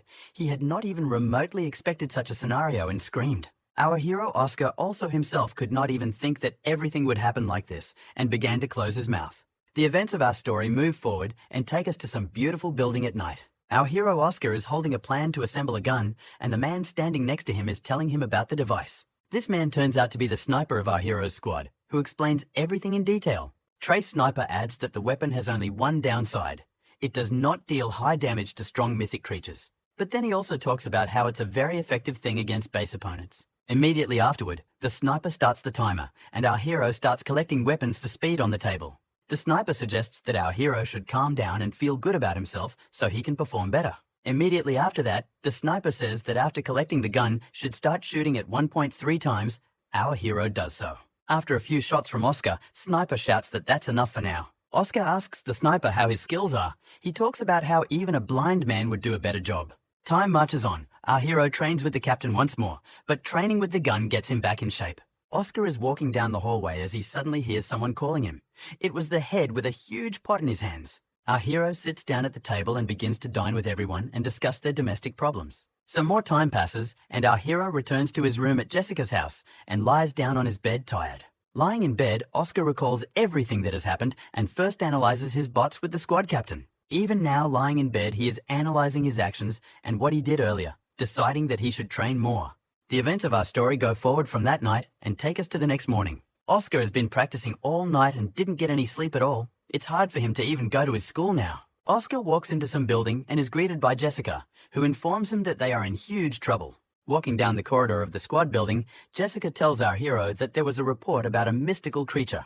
Jessica takes our hero to one of the offices. They go in there together. The captain of the squad together with the deputy listen to some man, and our hero immediately recognizes in him his classmate. A classmate of Oscar's turns his attention to him, and our hero talks about being a temporary member of the Night Watch. The squad deputy asks the narrator to stay focused and continue to tell the story of the mystical creature. Oscar's classmate recalls with horror what happened then in the office and can't even describe it all. A classmate of Oscar's talks about how he caught a math teacher in class who ate the headmaster. A classmate of Oscar's describes her as a huge snake that emerged from the teacher's head and began to roam the classroom. He also tells us that at one point, the monster spits out a huge yakitsu right after eating the principal. And then he goes on to describe the details, talking about the fact that the director himself came out of that egg afterward. Right after that, the math teacher started going to the principal and talking about how it just tasted wonderful. Oscar's classmate also tells us that after all this, he waited until dawn in the classroom and went to the unit early in the morning. Such a horror story has surprised even the members of the squad, who did not expect such a turn of events. The vice chief praises fellow classmate Oscar and talks about how this opponent will be very tough for them. The squad leader tenses after hearing the story and says that apparently this monster is spreading the infection to others as well. After that, the head of the squad starts telling everyone that there is one most frightening ability among the mythical creatures, and this ability to zombify their victims. Thus, the monsters turn such people into their own. In addition to this ability, they also have another one, namely very good stealth in the human body. The deputy head says that in such a case, the situation for them will be quite critical because it will be difficult to win. His words turn out to be true, for in the meantime, the headmaster is quietly walking around the school among the children. The deputy chief says they should prepare for the worst because it's going to be very dangerous for everyone. Our hero enters the conversation and says that in his opinion, it is likely that the infection has already spread outside the school. This is all listened to by Oscar's classmate, who comes to be wildly horrified by what is happening. The squad members discuss the fact that humans can be monsters and not realize it, and this scares Oscar's classmate. Oscar asks Jessica what dark crow is the head and deputy head of the squad talking about right now. Jessica tells the legend of a certain crow that can destroy an entire city with its attack. In the moment, the head of the squad turns to his brother-in-law and asks about what their immediate plan is, since all the maps are already on the table. The deputy head says that it's likely that the main monster already has a lot of puppets, and that's something to keep in mind during combat. The vice chapter suggests splitting into two groups. The first will do what goes to the math teacher's social connections. The second group of the squad will have to go to the school and find out all the information they have so far on the situation. As it happens, Franklin has brought his uniform with him and offers to change his clothes, mentioning that they are going to school after all. The boys are greatly surprised by the school uniforms, especially Jessica and Amelia are in a state of incomprehension. Jessica, along with Amelia, complain that their uniforms don't fit them at all, and on Amelia, they are small. However, at the end, they do put on that uniform and start walking inside, and ask our hero Oscar to speed up, saying he's running late. Oscar is about to calmly walk through the gate, but in the moment Amelia, along with Jessica, just brazenly jump the fence. Our hero Oscar decides not to tolerate this attitude and also accelerates sharply to prove his strength. Oscar also recalls the fact that before they shipped out, they developed a plan where he was given certain tasks and must accomplish them. Running around the school, Oscar realizes that he has a very difficult task because it is worth examining all the students in the school. Oscar runs around the classroom trying to find victims who are also affected by the disease, and at one point, he spots someone. Oscar stops outside the classroom and takes a closer look, noticing another person who is stricken with the disease. Oscar continues to run around the school and count the infected. He gives the head information on the 6 affected. The deputy head of the squad talks about how their target is a mythical creature and the students themselves are innocent. Our hero begins to wonder how many total infected there are in this school if there are 6 people on the first floor alone. Listening to the information from Oscar, the clan leader tells him to continue the work he has started. In the moment, running down the hallway, Oscar stops near one of the officers and notices something sharply. Our hero Oscar walks into some class very tired and immediately greets the teacher standing next to him. The teacher started scolding Oscar and asking him where he had been missing for days and why he wasn't in class. Oscar talks about treating his eyes again. The teacher believes him and asks him to go to class and sits down in his seat. Our hero Oscar starts walking through the whole class and passes near a classmate who told them about the monsters. What Oscar immediately recalls is that before he left on the mission, this guy offered to help with the action. However, in a moment, he stopped abruptly, leaned over and started talking about how he had wanted to be part of the squad for a very long time. The squad leader listened to him and coldly told him that if the mission went well, he would give him a chance. Michael walks by this classmate Louise, thinking about all that happened in class. Oscar walks calmly forward, but one of the girls in the class looks up and smiles at him. Oscar comes to his seat and starts to sit down, and some classmates are passing papers amongst themselves. Our hero sits down in his seat and immediately notices all of this, which he pays quite a bit of attention to. Eventually, the day passes, classes end, and at the end, Oscar asks Louise to help him get to know the whole school. Oscar talks about how the next big event will be the flag raising, and it will be very important. Meanwhile, the events of the story show us what some mythical creatures, birds, have hatched in some class. Jessica, along with Amelia, are standing outside some classroom discussing amongst themselves that the door is closed. Jessica talks about how the mission is pretty risky, since they're breaking into an office right now. Jessica, along with Amelia, make their way into the office, realizing that the principal is not in it, and they are relieved. Together, they gather all the evidence in the office and realize that the principal had been in it quite a while before he left. However, at one point, Jessica's attention is strongly drawn to the fact that she smells some sort of pungent stench coming from under the table. Jessica immediately finds the source of the stench. The smell is coming from under the floor under the table, and immediately looks in there. In the moment, Jessica removes a floor tile with a knife and immediately notices the melted human skin underneath. The events of the story take us to Louise, who asks Oscar how many infected people there are among the people in their class. Oscar talks about how unfortunately he was able to find already 2 at once in their class. Immediately afterwards, Oscar also says that among the people passing through here, 5 other people are also infected. Louise points out that most of those infected are girls, especially those who live nearby. Meanwhile, Amelia, along with Jessica, discuss the fact that apparently the source of the infection is indeed in the sorority house. Jessica relays the information and says that everything is clear for them and they are going there to reconnoiter.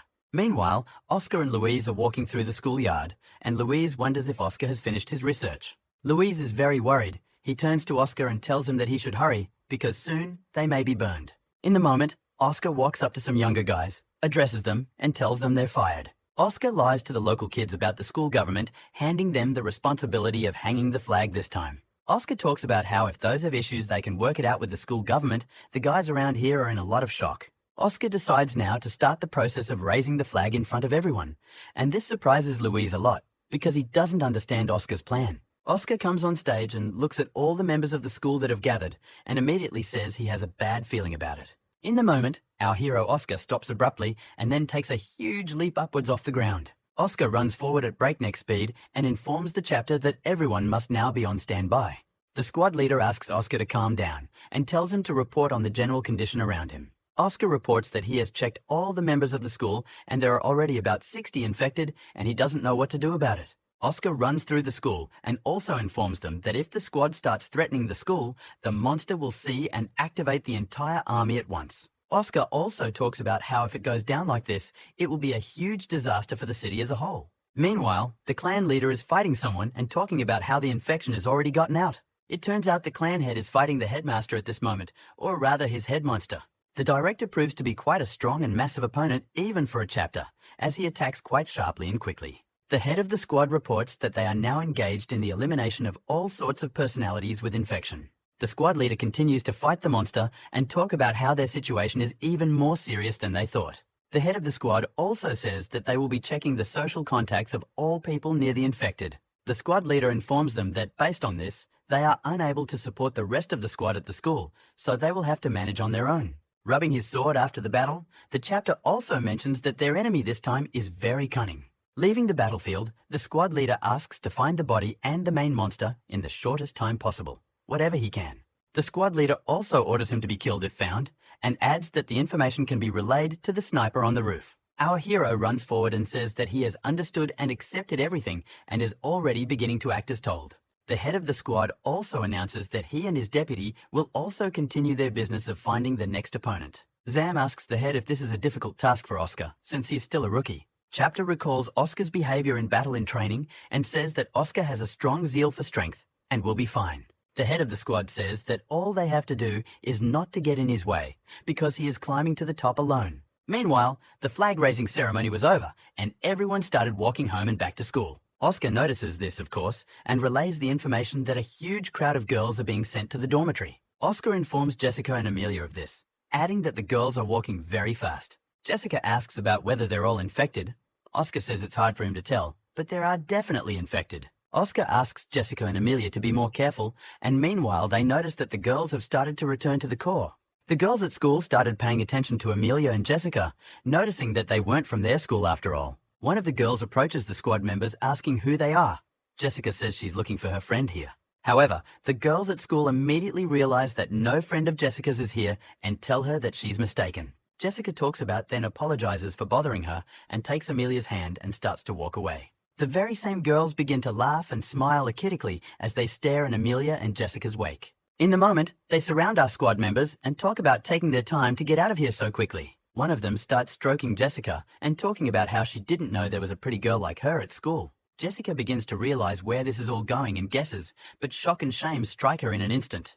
The other girls meanwhile start hitting on Amelia as well, saying that she is also turning out to be very pretty. Amelia is abruptly grabbed by her arms. She immediately starts crying and asks Jessica what she should do in such a situation.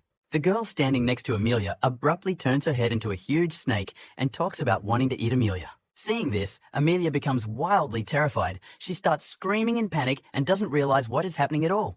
Jessica at this point also finally realizes that they are trapped by the monsters and they should act more drastically. The girl standing next to Jessica also becomes a monster and yells at Jessica, asking her to let herself be eaten. Immediately afterward, Jessica grabs her weapon and creates a huge stream of flames around her. In a moment, the blade Jessica is holding abruptly changes shape and becomes a different one, attacking everything behind her. With her blade, Jessica literally turns the heads of her opponents into bare skulls. In just one swing, Jessica disposed of her opponent and went on about her business up ahead. She confidently and beautifully displayed her skills to all, and her opponents stood behind her in flames after her sweeps. It was so strong that the monster standing near Amelia froze in horrified amazement. In the moment, Jessica begins to unwrap her weapon in her hands and threaten everyone around her with it. Immediately afterward, Jessica takes a huge swing, and in just one motion, she destroys all of her opponents. Jessica's skills are beyond all limits. She is very skillful and beautiful with weapons and fire.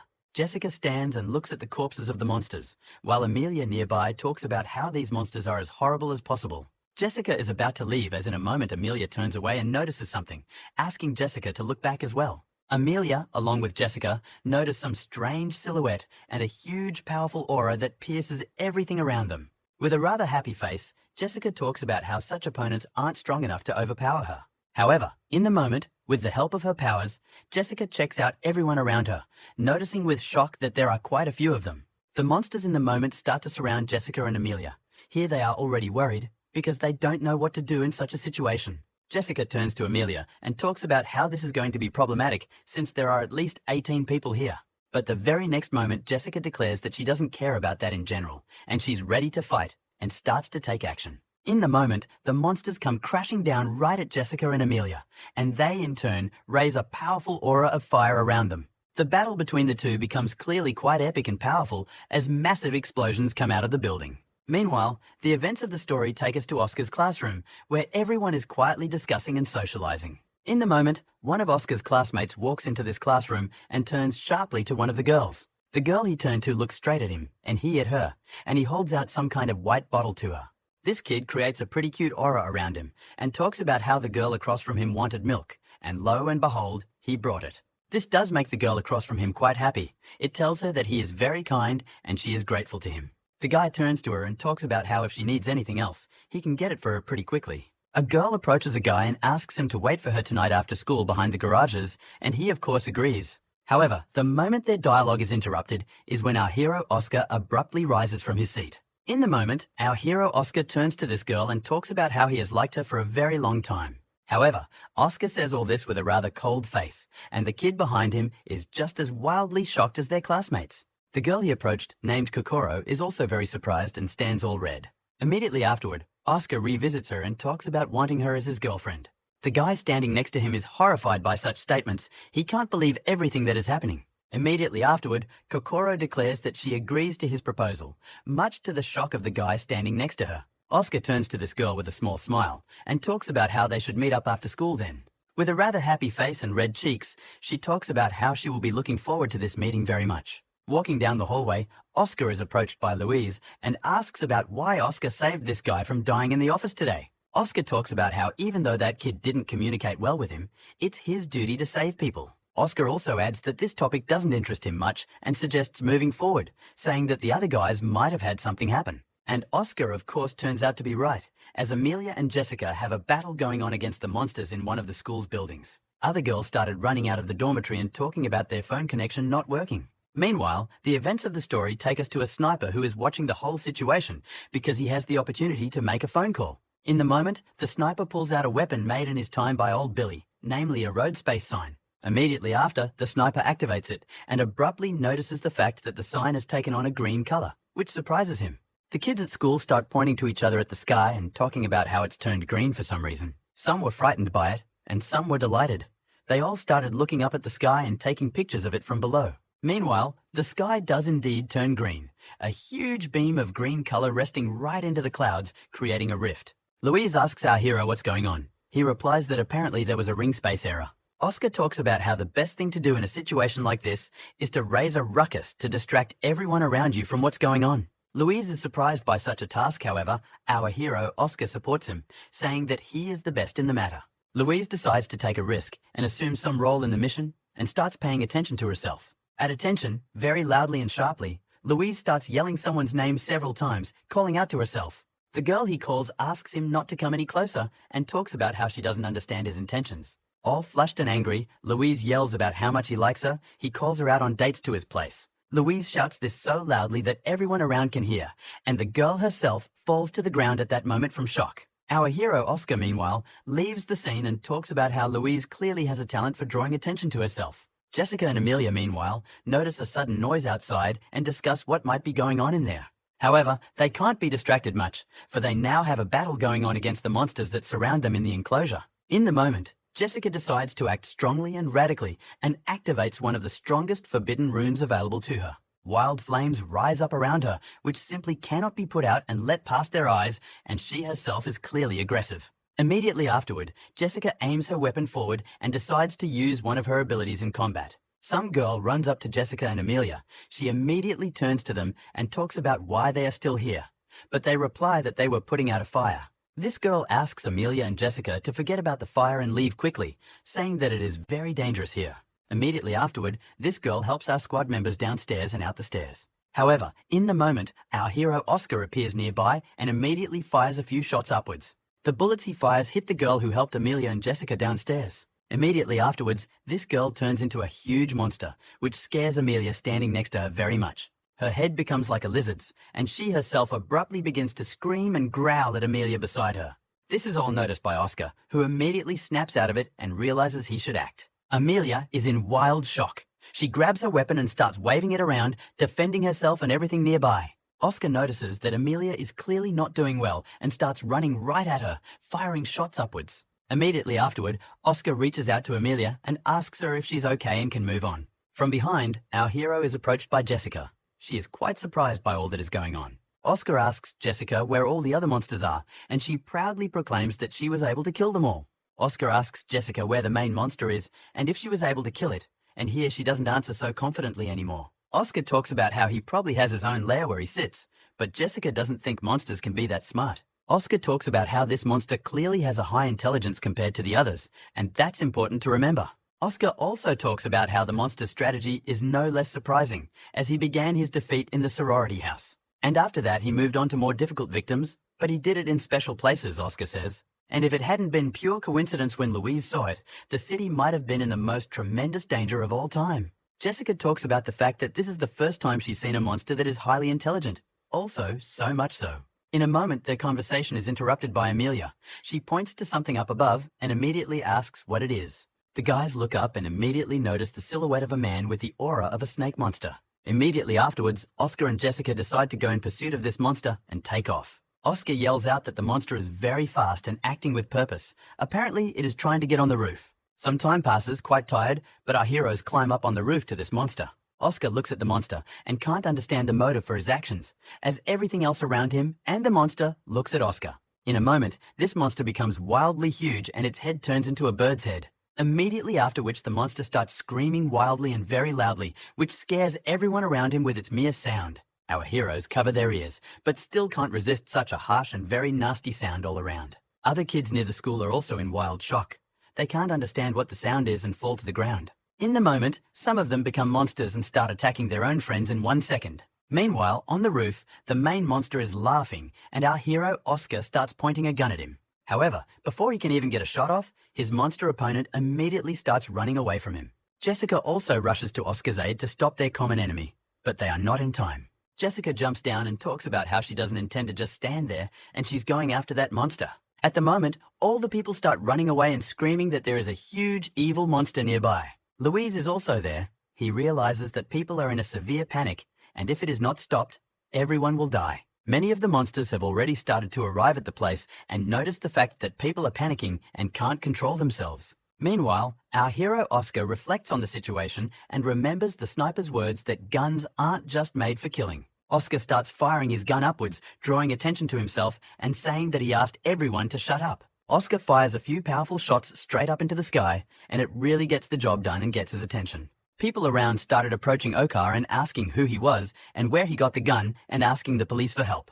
Oscar, meanwhile, realizes that the monsters are also here and decides to activate his powers. He immediately attacks the monsters that are closest to him, thus giving them a very unexpected blow. Oscar's ability alone was enough to neutralize the monster man from everyone. Oscar stands with sword in hand and addressing everyone asks them to be quiet, saying that he has come to help. Oscar turns to everyone and tells them that there are no more monsters left among them and asks them all to go home.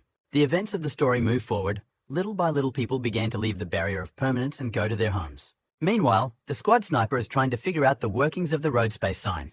Meanwhile, in the school itself, there are still many people who could still fall victim to the monsters. They try to lock themselves in classrooms. By building barricades of items, they try to stop the monsters, but they clearly have a hard time doing so. The guys in the classrooms keep pulling down every item they have. Dubia closed the wall, and the girls in the classrooms are running around screaming. Such is the atmosphere in every class now. Almost no one knows what to do or what will happen next in such danger. A few guys led by Louise decide to go to the 3rd floor to save the others. However, in order to stay out of the classroom and into the hallways, they decide to use the fabric as a rope and throw it off the window. Louise's classmates turn to him and ask him about whether it would be foolish to do such a thing.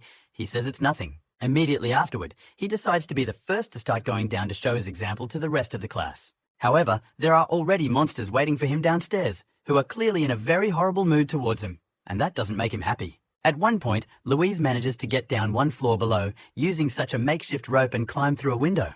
Louise's classmates are wildly shocked at how skillful he has it. He tells them that they can also go down. The classmates, meanwhile, had moved to the 3rd floor, and Louise himself began checking out the study and hallway. In the moment, Louise talks about one monster he spotted and shows it to his classmates. They take notice. Louise talks about how their main goal now is to get rid of this monster very quickly, carefully, and safely. The monster, meanwhile, stands near the next door and tries to break through it with its paws to eat the people inside the office. However, in the moment, Louise, along with her classmates, abruptly begin their attack on the monster. Louise expectedly attacks first. He hits a pretty strong and massive punch right at his opponent with tremendous power. Right after that, the rest of the guys also decide to join in on this and start delivering powerful blows to the monster's body. After a while, the guys make it through. Louise talks about how this is just the beginning and asks them to help save people. Louise starts banging on the door and asking if anyone is there, informing them that they have eliminated the monster. The glass of the door is ajar by a kid in glasses who asks Louise where he suggests they evacuate to at a time like this. Louise starts lying about how they built a defensive line here not too far away and beat everyone around them. However, the guy with the glasses talks about how all the monsters have gathered on many floors and they should get to the 5th floor somehow. Louise declares that they have thought of everything here as well and talks about how they made a rope from the 5th floor. However, the guy with the glasses points to his classmates and says that there are 20 of them and it's unlikely that all of them will be able to climb. Louise is in wild shock. He didn't expect that there would be so many people and that the guy with glasses would be so familiar with the situation around him. The kid with the glasses talks about how grateful he is for Louise's help, but his plan is clearly not going to work in this situation. Louise and her friends begin to discuss further action, but at one point, one of them points his finger forward. All the guys look ahead down the hallway and notices an enemy there, namely a huge monster looking at them. At one point, this monster breaks loose and starts running straight at Louise and the rest of the guys at high speed. Louise yells at the guys about not being afraid to fight him and talks about how this monster is only one. However, some guys immediately start running away. They talk about how they've had enough and they don't want to continue any longer. The guy who decided to run away runs into a neighboring classroom and starts trying to get back to the 5th floor on a rope. However, this doesn't help him much, as the monster is already behind him and immediately ran after him instead of the crowd. Louise's classmate gets really scared. He takes a leap, grabs the rope and starts flying out the window on it. However, such actions clearly don't stop his new monster opponent, who is also jumping. The monster jumps through the window right behind these guys and abruptly bites him on the body and starts squeezing him in its jaws. The other guys inform Louise that the other monsters are also already here, as they were attracted by the sound. Louise also notices that this guy's actions have left them without a rope, and there's no way to get back on it. Louise's classmates report that 3 more monsters have come from the direction of the stairs and are already looming. In the moment, the same guy with glasses abruptly opens the door and yells at Louise and his boys about coming into their classroom. The monster runs after Louise and his friends. The kids in the class ask them to speed up so they can get to class. The monsters, meanwhile, are getting bigger. This one is joined by 2 more who are right behind him. Our guys manage to close the doors firmly against the monsters, but those in turn are very strong and break through the glass. Louise gets all the guys to be more confident and hold the doors tighter so the monster definitely doesn't get in. One of the monsters breaks through the defenses a bit using the door in the doorway and practically grabs Louise. Much to our dismay, this huge monster breaks through the backstage area of our boys and enters the classroom. However, our guys don't decide to give up. They try to contain the onslaught of monsters and kick them out the door. The girls in the class, meanwhile, can't believe what's happening. They huddle all together and just sit there in shock. In a moment, a much larger monster appears outside the classroom, and in one fell swoop, he kicks the door to the room open. All the guys start screaming and crying in shock. They are literally ready to give up their lives and run away. However, apparently the situation is not as sad as it seems at first glance, because our main character, Oscar, appears. Oscar pulls out his sword with a smile and talks about how there will now be one less big monster in the world. At one point, Oscar starts talking loudly to the entire hallway about this huge monster coming to play with him. Those words, of course, attract all the monsters around, not just the big guy, and they all go berserk. However, this all clearly doesn't bother our hero Oscar. He starts running straight at them and fighting each of them with great force. Immediately afterward, Oscar creates huge beams of energy that spread to everything around him. These rays act very badly and negatively on all the monsters around, who try not to look at the bright light.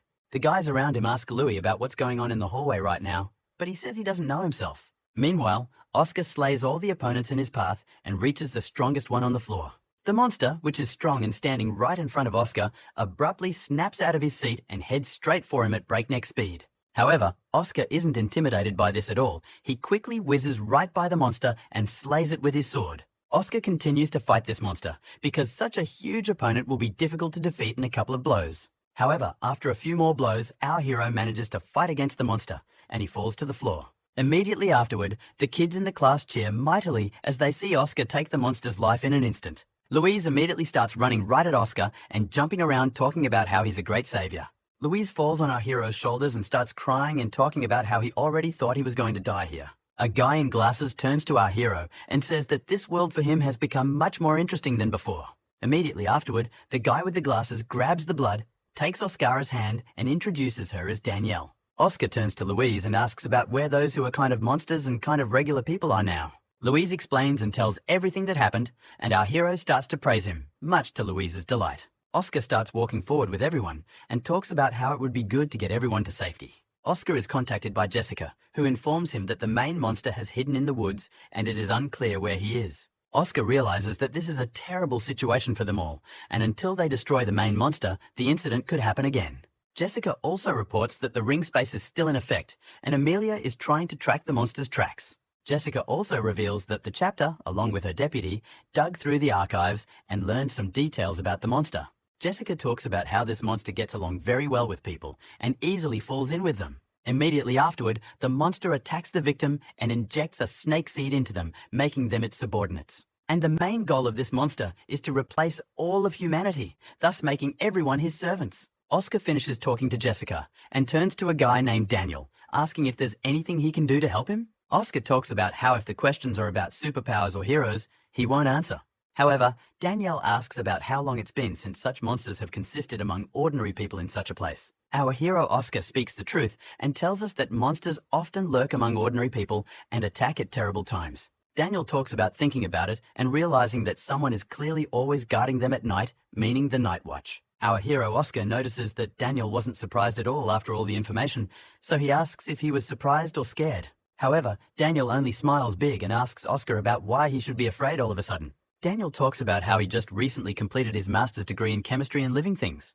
Daniel begins to approach Oscar and ask him to let him take some parts of the monsters with him to study. Oscar starts to walk away and talks about how he doesn't have time for this because there's still 5 floors to evacuate. In the moment, Oscar is approached by Louise, who says that he and his posse will go with Oscar and that they won't get in the way. After hearing the proposal, Oscar begins to think that this would be a really good thing because his strength is running out. Oscar turns to them and talks about accepting their offer to join forces. Danielle yells about wanting to go too. Louise looks at Daniel in surprise, and Daniel himself starts talking about how he can help analyze all the monsters. Louise tells Oscar that Daniel is indeed a very smart couple and is unlikely to get in the way, after which he is accepted into the team. The events of our story are transferred to the very guy who was in love with his classmate. He is trying to break some door. Behind that door is that same classmate. The kid talks about how he's sure to rescue her from the lockdown now. However, by the time he goes back to break down the door, you can see that the girl is a monster and she wants to eat him. After a while, he manages to crack the door. He opens it abruptly and starts holding the girl outside the door. In the moment, this girl is about to become a monster and attack. However, something distracts her greatly and prevents her from doing so. The monster girl decides to hug the kid next to her. She does so and talks about how she's scared to be here. The kid grabs her hand and starts running forward with her, talking about how of course he's going to save her. However, the monster girl at this point realizes that this is just a great chance for a backhanded attack and prepares herself already. In the moment, the guys run over to one of the classrooms and the nearby students start yelling at the kid, asking why he let her out. The kid starts defending the monster girl and talking about how he just wants to save her because he loves her so much. He also starts threatening them all with a fight, saying that they're keeping her here illegally, and it can't be done that way. However, their dialogue is abruptly interrupted by a huge monster running and jumping right over the girl and this guy. All the guys together start running back to the classroom, saying that fighting the monster is impossible right now. However, the monster is not going to back down. He runs right after them, his victim talking about how he hasn't finished his show yet. But at one point, the situation is saved by the appearance of our hero Oscar, who bursts into the battle and saves the guy. In an instant, Oscar removes the head of this monster, which creates a very safe environment for the couple. Louise and Danielle walk behind him and tell Oscar that he looks pretty damn cool with that sword and techniques. Oscar begins to go to the very infected girl. However, her boyfriend prevents him by saying that he won't allow it. However, Oscar turns to this lovesick guy and tells him that he is free to go and he has no questions. The guys start to leave. Louise asks Oscar if there are any monsters among them, but Oscar states that he didn't feel any. Oscar turns to Louise and his team, talking about taking the guys to the assembly hall where they can leave. Louise leaves, but at that moment Oscar is visited by Daniel, who talks about finding something in the meantime. Oscar is greatly surprised by his story and asks if he is sure, but he states that he is not completely sure. Daniel talks about the urgency of taking Oscar's gun to test his theory, which surprises our hero, of course. Oscar gives the gun to Daniel and tells him to go to the gym and he will try to find the snake's body himself. Meanwhile, Louise is walking down the hall, leading everyone into the assembly hall and talking about how cool Oscar is and killed the monster easily. Oscar, meanwhile, is running down the hall. He stops and calls someone asking if they've seen everything. It turns out to be a sniper. He talks about seeing everything, and he also blabs that the 2 students went towards the north. The sniper tells and further where they went. Our hero Oscar realizes what the place is and moves out there. Oscar gets to the spot he thought he was at in the moment and informs the sniper that apparently he has found a body. Meanwhile, the events of the story take us to the very same couple, a guy named Richard and a girl named Betty. In the moment, Betty beckons Richard over to her and asks him to have fun with her and starts hugging him. In the moment, Betty starts kissing Richard and then, in a flashback, becomes a huge monster that attacks Richard. Meanwhile, this whole situation is being watched by our hero Oscar, who overhears everything that is going on. Richard is becoming a monster by this point and starts screaming like a wild animal. Oscar understands, he runs into the room and immediately wipes out Richard with one swing, bringing him to his knees. Oscar starts walking further into the room he got into and tries to find the very girl Betty, who is a monster. Upon entering the room, our hero is immediately told that he is the only descendant of the monster left alive in the school. Oscar walks further into the room and tries to figure out where his opponent is, and a monster jumps down from behind him, blocking the exit. Using Betty's monster, the most important monster tells Oscar that she has nothing to talk about with a member of the Night Watch. With great composure, Oscar sits down near the piano and talks about how he doesn't understand at all then why the one spoke. Oscar begins to ask the monster why he, with his disguise skills, didn't just become a regular person and just live life. Monster Girl talks about how reproduction is an instinct in their race and humans need to be aware of it. Oscar wonders and talks about how it is impossible for a creature of such high intelligence to suppress trivial biological desires. Monster turns to Oscar and talks about how if the latter likes talking so much, she also wants to ask one question. Monster Girl starts talking about how if she infects Oscar now, she could paralyze the entire Night Watch of the city, right? Oscar ponders the fact that whether this girl is a monster decided to make a trap for him, it pisses him off. In the next instant after Oscar thought this,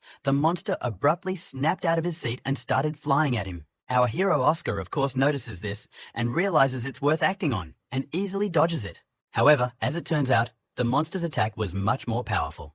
It began to reveal some sort of flower in its body. Immediately after, Oscar's opponent started throwing massive punches with that body part right at Oscar, which surprised him. Oscar turns to her and asks about the fact that she told him she had a very weak body after all, and now she's showing that level. However, Oscar also realizes the real danger now and decides to run forward, opting for a small tactical retreat. However, the monster is still chasing him and won't let him get away. Oscar runs away with all his might, but it turns out to be obviously very weak. In the moment, he stops and begins to create a huge circle around himself, making a field of energy. However, such actions do not surprise the Monster Girl at all. She immediately decides to attack with her power body part. These attacks are quite strong and massive, however. Oscar manages to dodge them and plan counterattacks into his opponent. In the moment, Oscar snaps out of it and starts running straight at his opponent, deciding to strike back. Though Oscar manages to make it a little bit, however, with a huge and massive punch, the girl monster tosses Oscar aside. The impact on Oscar was very strong. Yes, so much so that he was just thrown out of the building at great speed into the street. Oscar started flying down right out of the window of this building, realizing that the situation was pretty dire for him and it was worth doing something about. However, right at that moment, a huge spear completely covered in fire appears overhead and flies straight at the monster. It turns out to be Jessica, who didn't leave Oscar in such trouble and immediately came to his rescue. However, Oscar is still flying down, but relaxes a lot, because he believes that Jessica will catch him like in the movie. However, Jessica decides to catch her spear instead of Oscar's and save it, while Amelia nearby watches Oscar fall downward. Oscar sees this and starts screaming, and a second later, Jessica's decision causes him to fall right into the leaves. Amelia in turn stands nearby in wild shock, and Jessica just looks at Oscar like he's a chump. Jessica asks Oscar if he's okay. He replies that he's fine, and Amelia stands nearby in wild shock. Jessica looks at everything around her and talks about how it's a snake demon after all, just one measly opponent. Oscar's adversary in turn doesn't stand still, but mutates into a new form and starts looking at Oscar and Jessica. However, in the very next second, she abruptly starts to run away and flies straight into the nearest window, shattering it. Oscar, along with Jessica, begin discussing amongst themselves what they should do and realize that the enemy is leaving.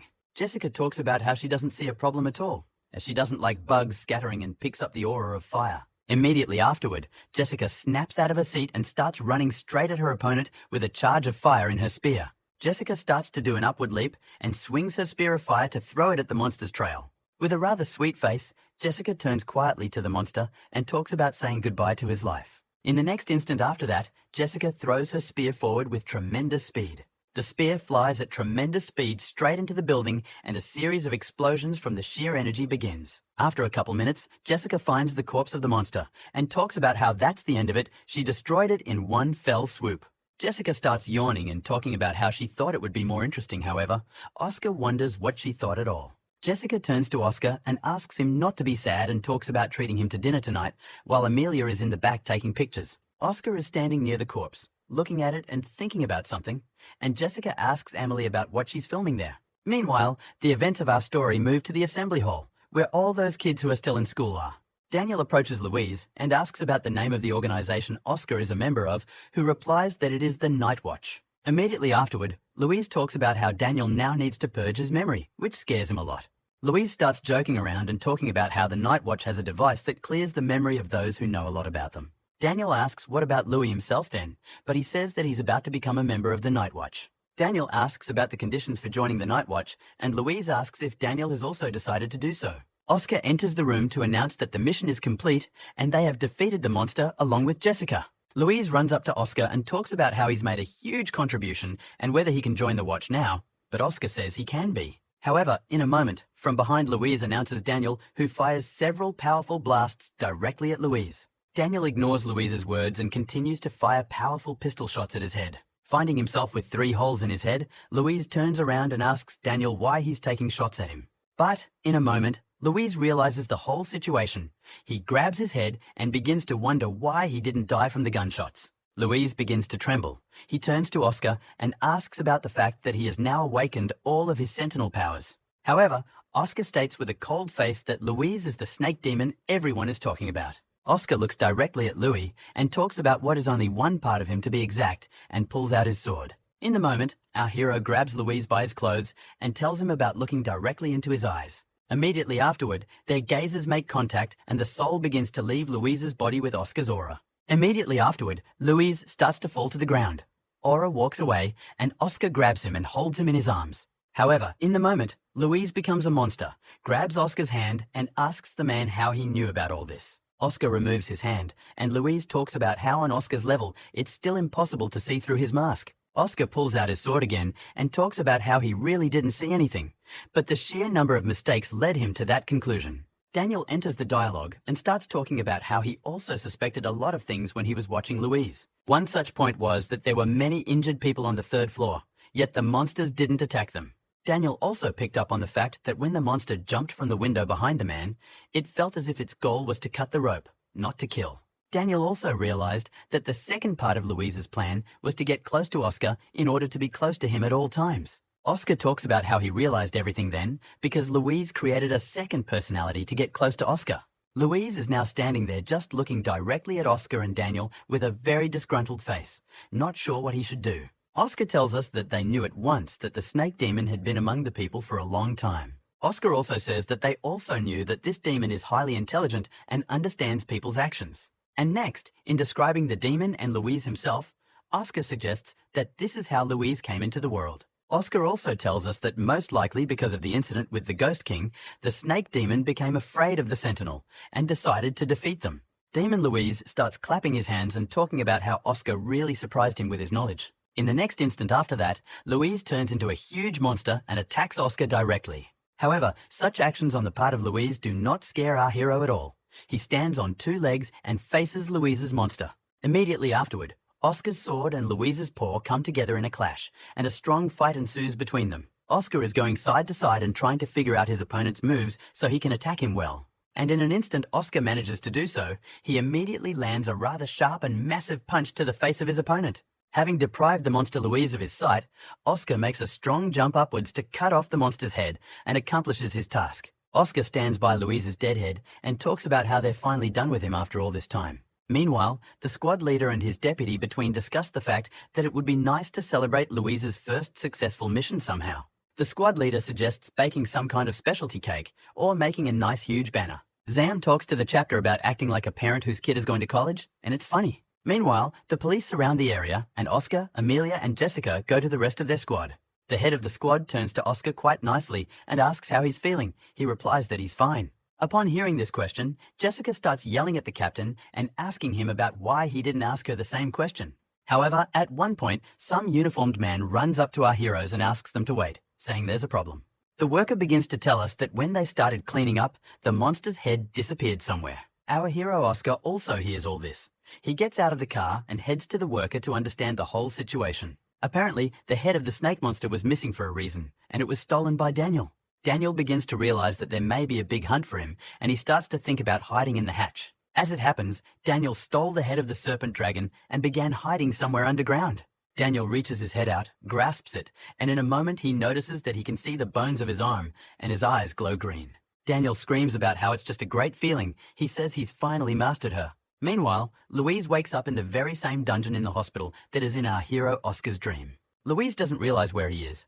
He starts breaking down the door and realizes that things are really bad, and he doesn't know where he is. In the moment, Louise falls to the ground, he grabs his head and starts sweating, talking about how his head hurts a lot.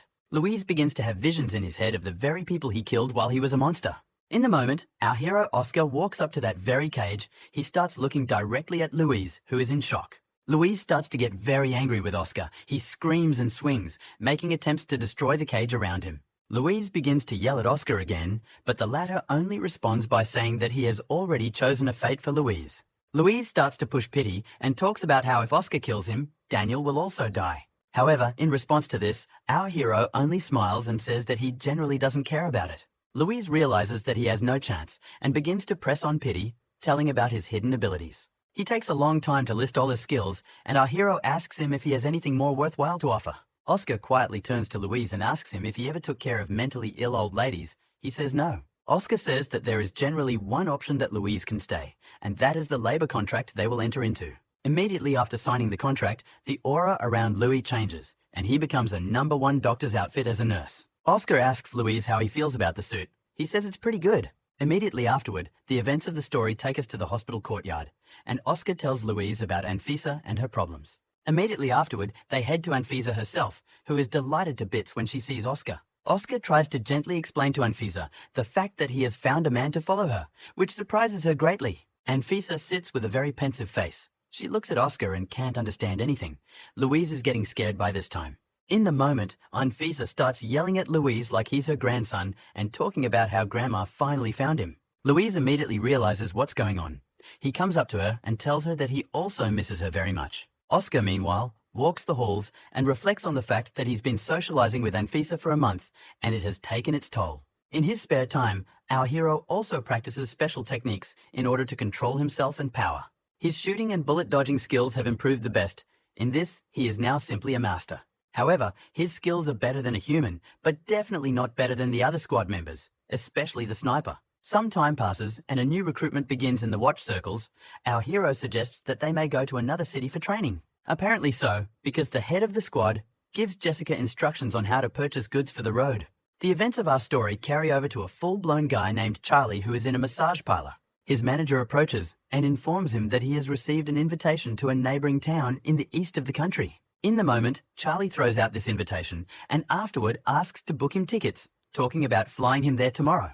He starts walking down the hallway talking about how if Master Lucas himself invites him, he's definitely going there. Meanwhile, the events of our story take us to the very same Master Lucas, who sits with his pipe and meditates. However, the whole process of his meditation is interrupted by the appearance of some old man who informs him that Lucas has received a letter. Lucas is surprised to see that it is a letter from Charlie. He goes to his foreman and asks for an opinion on the letter. The master says that in his 5 years in the temple, Lucas has clearly suppressed all his evil and can generally go to a meeting. Lucas asks about his sins, but the master tells him that it doesn't matter much because it will never be completely washed away. Lucas starts to leave and thank the master, but the master says he would like to remind him of one thing before he leaves. The master talks about Lucas having a chance to meet an honorable man during the trip, and this surprises him greatly. The events of our story shift to Oscar, Amelia, and Jessica walking around the store very happy, except for a tired Oscar. Together, they try to pick out a cool suitcase to take on the road, and Oscar is just in shock and doesn't understand why they would waste so much time. Jessica suggests besides that also to buy a backpack with a princess, and Amelia of course agrees with her. Jessica and Amelia start to look at cute dresses, but Oscar stops them, telling them that they'd better pick something else. From that moment, time moves forward again, and Oscar, with all his belongings and pink suitcase, stands at the train station. The deputy head turns to him and asks if he has taken everything he needs with him.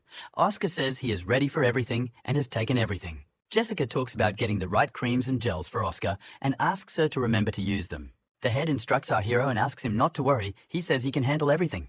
Oscar walks off ahead, saying that it's time for him to go and he'll try to get back quickly. The guys from the squad seeing him off. While everyone is seeing Oscar off in the moment, someone calls the chapter's cell phone and says something sharply. The head snaps out of his seat and yells about stopping Oscar immediately and says that the training has been moved to another city.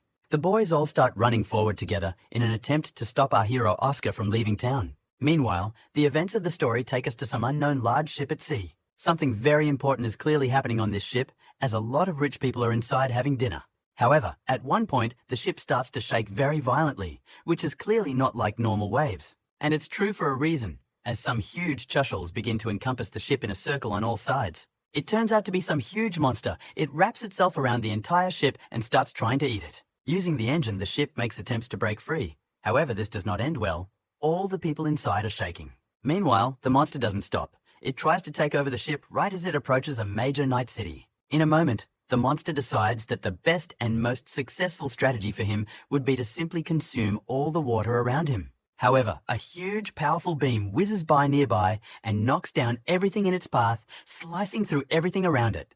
This huge beam of energy and light strikes the monster from a great distance and clearly injures it severely. It also turns out that someone is watching the monster from far away and trying to hunt it down from a distance. Some person with binoculars says that their boss's technique is only getting more powerful because that monster died from a single hit. A masked guy sits next to the girl who was looking through binoculars and asks her to rate his shot. Another kid nearby turns to them and talks about heading back to camp in time to finish with the defense. The guys are in no hurry to agree with him and follow him to the camp, but he talks about how this is an official order from above. Meanwhile, the events of the story take us to a kid in the woods who can't find where to go.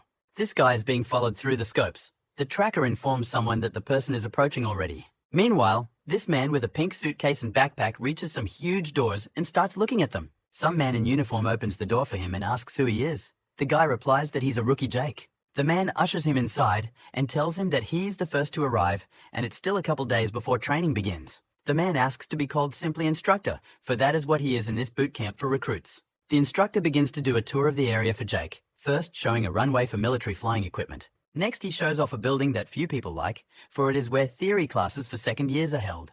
To the side of them are abandoned buildings. There are various tests and maneuvers taking place there. The instructor also shows Jake a place to shoot, talking about how important it is for a sentinel to be able to shoot. Jake is surprised, thinking to himself that the place used to be a wasteland, but they just built such a huge firing range. Jake asks the instructor why all the workers are looking at him. The instructor says that messengers of the gods are a rarity for this place. Jake is greatly surprised and asks about how there have never been messengers here before him. The instructor says that as he knows, the last messenger of the gods who left their training ground became the leader of the group, the Masks. Some man nearby turns to Jake and talks about how he was expecting a very poncy guy, and Jake seems okay. This man also suggests that in addition to the messenger of the gods, some very powerful guys with forbidden runes will also be arriving this year. In the moment, the man who reads the pledges is surprised to see one girl's name, Belly. He says he didn't expect her to show up. The events of the story move forward and Jake goes to his room, noticing that his blanket is a little torn. However, in a moment, the door to his room opens abruptly. It's done by a huge guy in glasses and a suit. A few more of these men come in next, carrying huge suitcases of stuff, saying they brought it for the young master. That same guy, Charlie, walks into the room along with his manager, who is forever suggesting that we go home. However, Charlie once again refuses, saying that he came here to study and will do it no matter what. In the moment, Charlie's manager notices Jake's stuff and asks him to get rid of it, saying it's in Charlie's way. Jake talks about wanting to see whoever dares to touch his stuff, but Charlie's guards ignore him and do it. Jake abruptly gets right in front of them and smiles, realizing that he's going to have to act very powerfully now. However, at one point, Charlie runs up to him, happily grabs his hand, and tells him that Jake is his little brother, surprising everyone. Charles's assistant gets into their dialogue and tries to talk him out of being friends with Jake now.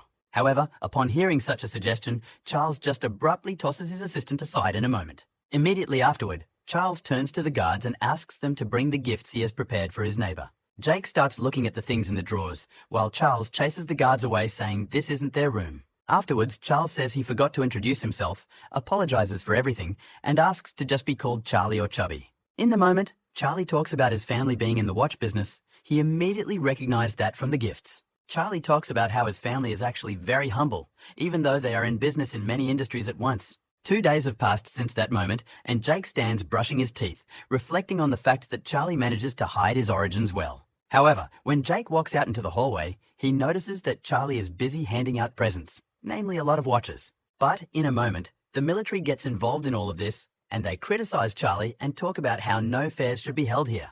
The military scolds everyone, including Charlie, but suggests that they are willing to forgive such insolence for the first time. The events of the story are carried forward, with one of the generals giving speeches to all the cadets in the Corps. He tells the norms, rules, and tasks, but one of the guys raises his hand and talks about how he's not happy. Hearing this, the other guys also riot. Charlie asks Jake what the main reason for the riot is then. And the one explains that if you follow such methods, they will all be nothing but pathetic bugs in the eyes of the monster. After listening to everyone, the general talks about how if many people disagree with his decision, he will give them all a chance. He talks about the chance of realizing who they all are in this society. And at that moment, some plane flies overhead. In this airplane flies the very same group of people in special masks who eat and grill shish kebab right there. One of them talks about getting the signal to get ready to disembark, but the other argues with him, saying they haven't eaten yet. However, their argument ends very quickly, because in a moment, they all fall down at great speed along with the kebab. People from below notice them and yell that some kind of disaster is happening, but this group flies along in perfect calm. Immediately afterward, a group of masked men land right where the cadets are practicing and discussing. One of them, the leader, addresses everyone and says that they are a masked faction and they are happy to see all the new recruits. Immediately afterward, one of them falls right at the feet of the new recruits on the ground, surprising everyone else around them. Immediately afterward, he rises abruptly and introduces his squad, but his partners have only shame. Charlie tells Jake that these people are very polite as for members of such a powerful squad, but he says it's about something else. Looking at the squad members, the general talks about how our recruits need to unmask one of the squad members before nightfall. Looking at everyone, the general also talks about how he can, for once, without any jokes, very quickly file a document to expel anyone. After that, the general starts saying some very motivating things, but adds that all the recruits are still just nothing. One of the recruits strongly objects and talks about how the members of Muska's squad are very strong and they can't handle them. However, the general replies that the actual battlefield and monsters are also very unfair in this world. But the head of the Musk faction declares that they will suppress all their forces for the duration of this ordeal. Abruptly, Jake intervenes in the dialogue, turning to the masked members and asking when it's okay to start. The Musk leader responds by saying that the ordeal for them has already begun, and therefore for the recruits itself as well. Immediately afterward, Charlie abruptly unleashes a huge fire attack right in the direction where the masked squad members were standing. The other guys among the recruits are also starting to activate their abilities and talk about being ready. However, Jake at one point grabs Charlie and runs away, saying that if they go on the offense now, they'll just die. Jake takes Charlie by the hand and talks about how they need to learn all of their abilities and powers first and then attack. Meanwhile, the guys who launched the attack are standing around rejoicing, saying that they have already defeated this unit with their own forces. The guys keep laughing with them and talking about how those were obviously very weak, but the chubby guy turns his attention forward. And there's one of the masked members standing up front, talking about how the recruits almost hit him, but he was more careful. In the moment, there is an explosion created by a girl with pink hair named Lily. Meanwhile, in the control room, they discuss the fact that many recruits were very overrated and in fact fell off in one fight. Many in the military discuss the fact that even with a very suppressed force, the masked group poses a huge threat. However, with a big smile, the army's top general intervenes in their dialogue and says, it's all very interesting. The general says that in this way, the stupid and the clever can be selected at once from each other, which will be efficient. However, the general also says that as long as they fight one of the leaders of the masked faction, they can't win. Yes, and besides the leader himself, there are a lot of strong and powerful people in the masked faction. Meanwhile, Jake along with his friend Charlie make it to a certain place pretty tired. Charlie is very surprised to see that the door to the weapons hangar is closed, but Jake realizes that no one is going to give them weapons for nothing. Charlie is very frightened. He knocks on the door hoping someone will open it, while Jake is at this moment wondering what material the door is made of. In the moment, Jake addresses Charlie directly and talks about how his rune doesn't have much irritability, but Charlie's rune might. However, Charlie replies that he doesn't even have one forbidden rune. Much to Jake's surprise, he doesn't understand how Charlie got on the watch. However, in a moment right next to Jake and Charlie, some girl appears. She says she can open the doors. Immediately after that, she does use some strong energy that spreads around. Immediately after that, the whole door abruptly collapsed and this girl started walking forward. Jake was greatly surprised at her strength. In the moment, Jake turns to her and asks about the rune she used for such power, which catches her attention. She asks Jake about why she has to talk about it, and Jake says she wants to win like everyone else, right? She smiles and asks Jake that does her answer really determine whether she wins or not? At that moment, Jake uses his power and brings a beam of energy practically to her face. However, it turns out that it's not Jake's sword at all, but some other guy attacking the guys. It turns out to be one of the members of the mask squad who takes aim at our guys and is very surprised that they noticed him. Trace also talks about how he came across apparently strong guys, judging by their aura. That crimson-haired girl doesn't dare to just stand there and chat, she goes directly to attack. With her first swing of her blade, she unleashes a bolt of energy that slices through her opponent's arm.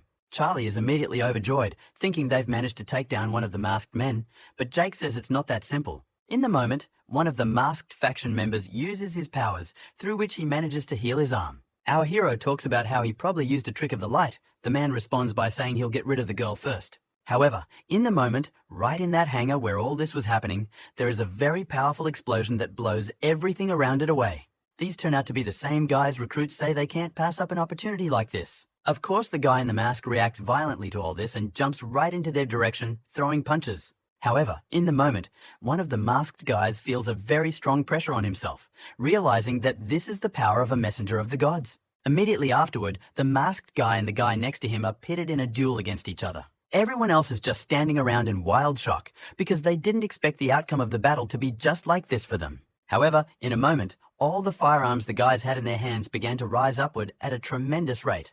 Two more members from Muskie's organization appear nearby, one of whom says that the mice have finally left the burrows. The purple-haired guy returns to his squad, saying they're right on time, as there's a messenger of the gods here. The crimson-haired girl suggests that Jake and Charlie start fighting an opponent, but Charlie says that's silly right now. Members of the Masks organization are reaching out to everyone, telling them to stop running and let themselves be defeated already. Jake, meanwhile, turns to the girl next to him and says that his plan is for her to break the wall now. In the moment, Jake makes a complete show of being ready to fight and talks about them all attacking him. Apparently, the members of the Mask organization take this all very seriously. They really get into a special fighting stance. Immediately afterward, Jack signals the girl next to him to break down the wall standing next to him, and she raises a charge of energy. The girl manages to do it, and the guys immediately see that they have a way to retreat and run there all together. However, one of the squad members doesn't decide to just let them go. He immediately creates an aura of energy and sends a weapon at the guys. In the moment, the guys turn around and realize that they now have a huge and powerful gun trail behind them, and it's worth cleaning up. The squad girl named Lily abruptly raises her aura of power and creates a huge pink-colored hammer, striking the floor with it. It moves from place to place and suggests that they have no chance of escape now. Charlie at this point stands there in shock and does nothing. Jake runs right up to him and grabs him and starts to carry him away afterward. Charlie asks why they're running to the gate if they broke the wall, but Jake says it's just a distraction. A girl named Nami notices all this and starts running right behind our guys right away. The squad guy stands pondering what to do, run after the 4 strong ones, or stop the arrival of the weak ones. The head of the organization talks about not worrying and leaving it to him, after which he immediately snaps out of it. The head of the masked organization runs right behind the car our guys ran to, but in a moment he notices something abruptly. It turns out to be a grenade explosive device that abruptly detonated and exploded. The rest of the masked organization immediately went to the site of the explosion and began to analyze how the explosion occurred. The head of the organization survived, but he strongly complains that he was very close to death because of ordinary recruits. The leader of the organization also fixes her mask, saying that it's good to see that they weren't able to hurt her. Meanwhile, the people at HQ are discussing Jake's actions in being able to hit one of the masked group members. A member of the staff tells him that underneath Jake's face is a Night Watch guy with the powers of a god named Oscar.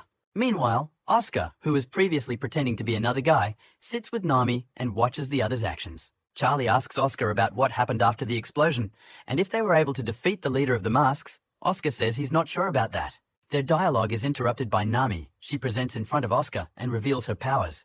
Oscar in return does the same. Nami asks Oscar about why he tricked the other guys with the wall trick and decided to run away himself. Oscar responds to Nami by saying that those guys wouldn't have been able to escape anyway, but 3 people could. Oscar also describes the strategy and methodology of Muskie's faction, explaining why the decision was a wise one. Charlie talks about how, if Oscar's words are to be believed, the Mask Squad is so strong that they have almost no chance. In response, Oscar talks about how as long as they're in the game, chances are, and he oodles if people were able to recognize one critical weakness. The events of the story return to the grouping of masks.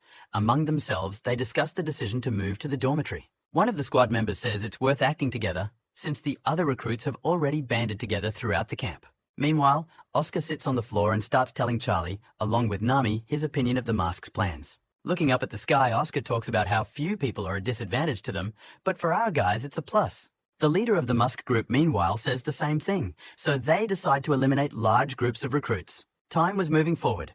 Some guys were discussing amongst themselves tactics to fight the masks, but one of them refused to participate. However, in a moment, their dialogue was abruptly interrupted by the fact that the sword of one of the masked members flew straight into this room. The guy who called him returns to the rooftop and with the rest of the guys discusses a plan of action. This kid complains to their local leader that their plan is too simple, but the latter in turn notices something. The leader doesn't pay attention to this and continues to talk about the plan as a member of the masks appears in the moment from behind. The guys start praising their captain and this masked member gets into their atmosphere and criticizes him. A member of the Musk group begins to criticize the guy's plan for the sheer number of holes, and they are very surprised to see it. The guys around him decide to attack him from behind together, but he throws them all to the ground in one swing of his weapon.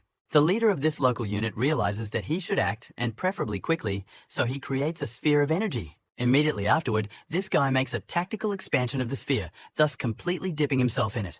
Immediately afterward, the sphere began to expand, absorbing one of Muska's faction members into itself. Immediately afterward, the kid turns to him and talks about removing all the air from that sphere. He starts talking about how in this vacuum, no one will die instantly, but everyone around him will start to suffer a lot.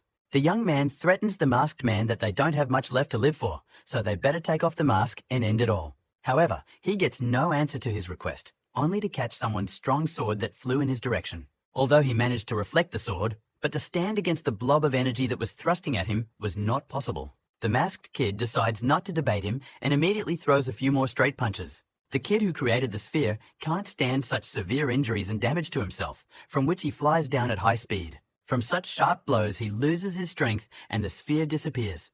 The masked guy criticizes him for such harsh methods. However, the moment the dialogue is interrupted, purple lightning bolts appear on this guy's fingers, followed by a huge explosion. Meanwhile, watching the whole situation around them is Oscar and his comrades in the form of Nami and Charlie sitting nearby. Nami explains to Charlie the fact that they are now biding their time waiting for the leader of the organization to act, as his abilities are still unknown. Oscar cuts into the conversation, saying that everything is right, and on top of that, they probably still have secret weapons. Meanwhile, the masked guys continue to have brutal fights with the recruits right there. The guy with the sphere is chasing one of the gang members, and the guy in turn swats him away with a gun. However, using the power of the sphere, he sends that weapon back at him, then counterattacks immediately. Immediately afterward, a kid named Jerry creates a sphere of energy that immediately explodes. The masked kid dodges the explosions, but Jerry's skills really surprise him in this fight.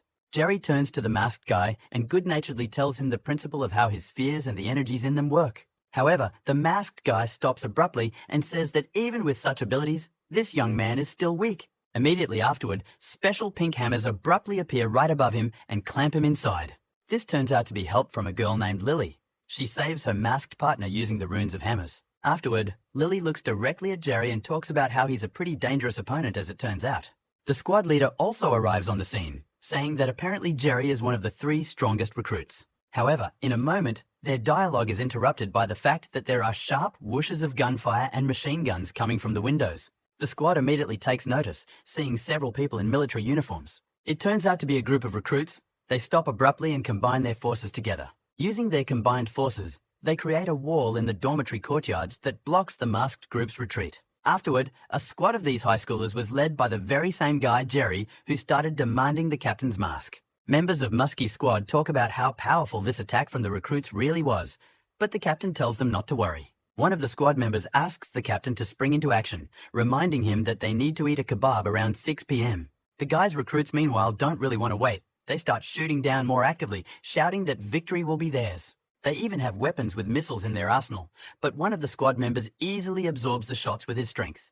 The boys complain about this to Jerry, however. He asks no one to worry, saying that they will work it out. The same guy with the absorption ability tells the captain that he can't last much longer like this, and the captain asks him to stop.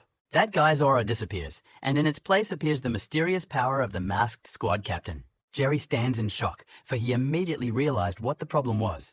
Everything around him has slowed down, and that is the power of Captain Masks. Using a pretty strong deceleration, Captain Masks manages to dodge absolutely everything going on around him and pull out his sword. Immediately afterward, with a satisfyingly sharp and powerful attack, he flies forward and knocks down everything in his path with tremendous energy. This is all being watched by our guys they can't believe that this is really the power of one of Captain Mask's. Oscar is also surprised, but what amazes him most is that with such incredible power, the Captain of the Masks uses rather trivial tricks. Charlie talks about how he has the power of the rune of the god Kronos, which allows him to control time, and the sword is most likely just a trick. Charlie also talks about how the Force itself isn't much of a threat, but because of the physical attributes of the leader of the Masks, it's stronger. Charlie notices the surprised faces of Nami and Oscar and tells them that the blade of the leader of the Masks was given to him by Charlie's family. Nami talks about how she can't stand rich men because the richer they are the worse most of the time. Meanwhile, Lily turns to the captain and asks about whether he's being too harsh on the new recruits,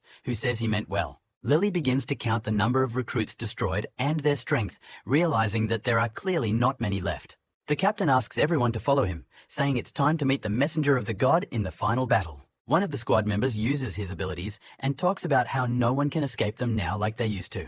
However, some guys among the recruits survived and started to get up right out of the rubble. The guy who managed to survive sits down and asks to be killed, saying that if he reveals himself, no one will survive. But the masked guy only starts laughing in response, saying that it's too much pride for a new recruit to say such a thing. Right off the bat, the masked guy uses his powers and asks the new recruit to try and defend himself against them. However, this is all interrupted by the sudden appearance of some sort of purple beam of energy near the masked guy. This turns out to be Nami, who attacks directly at one of the masked group members with great speed. Oscar also appears nearby and starts dragging the masked guy's opponent behind him. The guy doesn't understand why he's being rescued. Oscar tells this guy the fact that there's a fight here now against the masked faction, and if he doesn't want to participate, he'd better leave. This guy Oscar rescued turns out to be the same Lucas who was predicted by the Master to meet the guy who gives happiness. However, Lucas's thoughts are interrupted by a masked guy. He informs him that he got rid of Nami and wants to see Lucas's powers. Lucas pulls out his sword covered in an aura of darkness and asks the masked guy if he's sure he wants a fight. Meanwhile, Oscar and Charlie pull Jerry out from under the rubble and tell him everything that happened.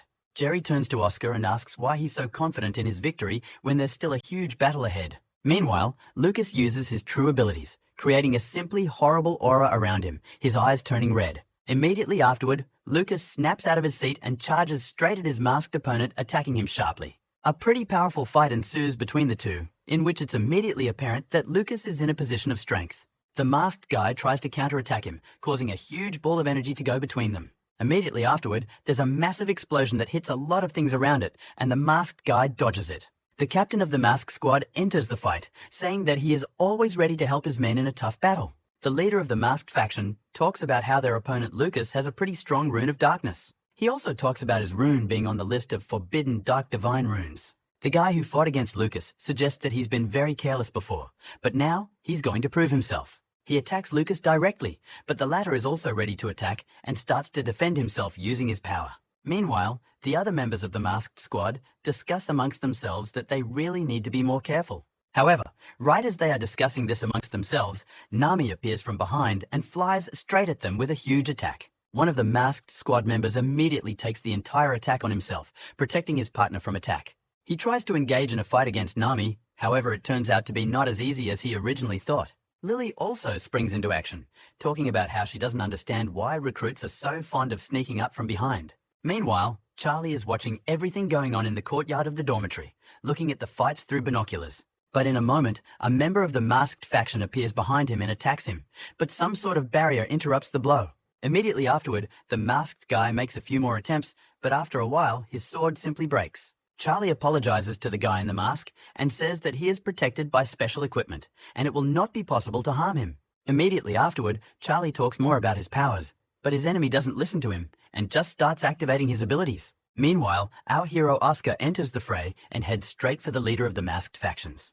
The leader of the group turns around abruptly, raises his hand, and says something about how he's been waiting for Oscar to be here for a long time. Meanwhile, the people at HQ are very worried. Their shelter is right under the dormitory courtyard and could get damaged. The HQ think tank is also in shock. They can't understand how all these recruits can fight at such a high level. The general says that he sees only advantages in this, because this way they will be able to create a very strong team in the future. The general also says that it will be possible to make the 5th Battalion of Special Purpose. Meanwhile, the head of the masks turns to Oscar, saying that no matter how the battle ends, he'd be happy to talk afterward anyway. Immediately afterward, the head of the masks creates a huge sphere of energy right above him, as if rays of sunlight were spreading around him. However, Oscar is right beside the head of the masks in just a second and begins to engage in battle with him. In many ways, the head of the masks proves to be faster than Oscar, allowing him to move at a much faster speed through space. Oscar realizes that he's going to take significant hits if left like this, so he decides to pull back rather quickly. Oscar is well aware that if it wasn't for his training in the past, he wouldn't even last 5 seconds with such an opponent now. However, the head of the masks is also not as simple as he seems. He immediately starts coming at Oscar with more attacks. Quickly expending energy, Oscar moves from place to place, trying to hold off his opponent's attacks. At one point, Oscar even manages to make a little attack right into his opponent. Charlie, Nami, and the masked members watch the fight between Oscar and the chapter, which is very fast.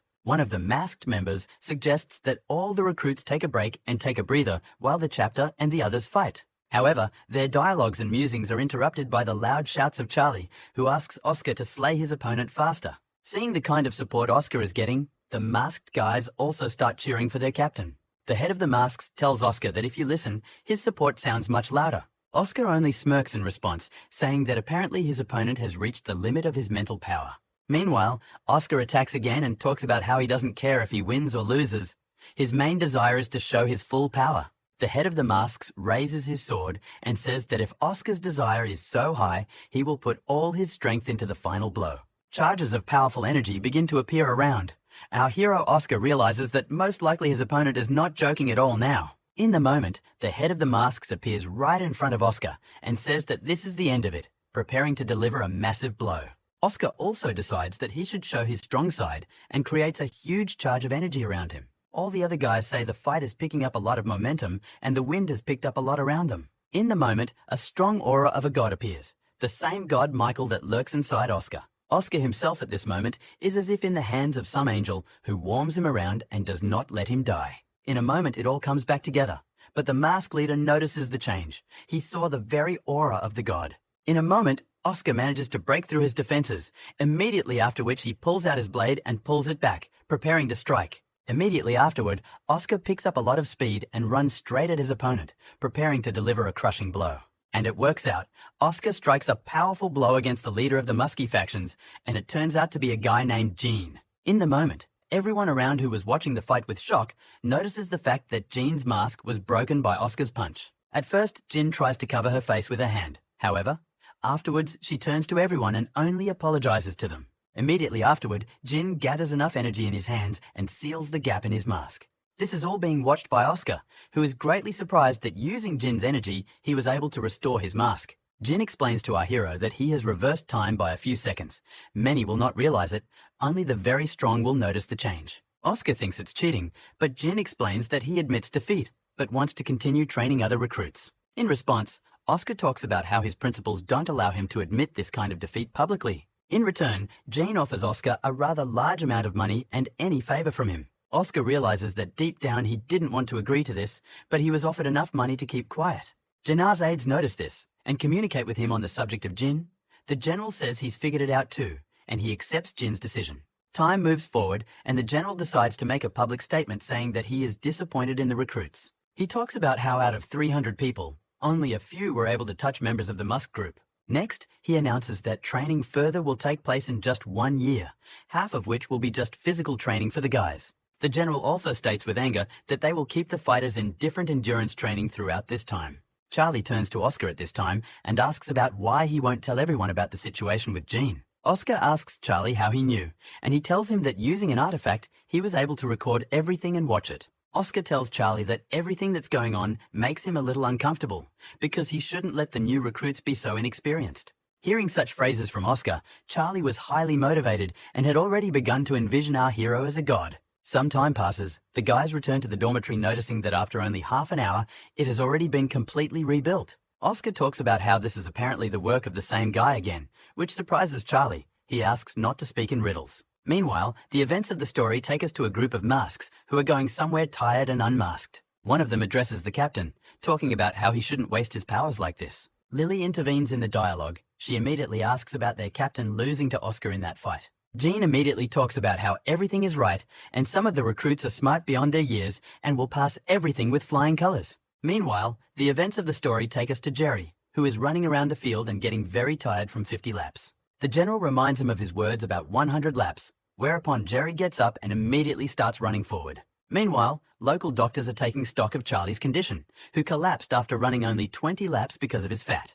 Meanwhile, the general records the first successful result from Oscar, who was able to run all 100 laps. Immediately afterward, Oscar's attention is diverted by saying that a man has come in who you really want to see him. It turns out to be Jean, who immediately starts discussing everything with Oscar and talks about some kind of contract with a god. Jin tells us that for some reason the gods don't enter the human world directly, but use humans to do so, which is how the contract comes about. Jean explains to Oscar that the point of the contract is that the god gives up some of his power in return for getting some of his wishes. Jin talks about how not everyone can become a messenger of a god and make a contract with them.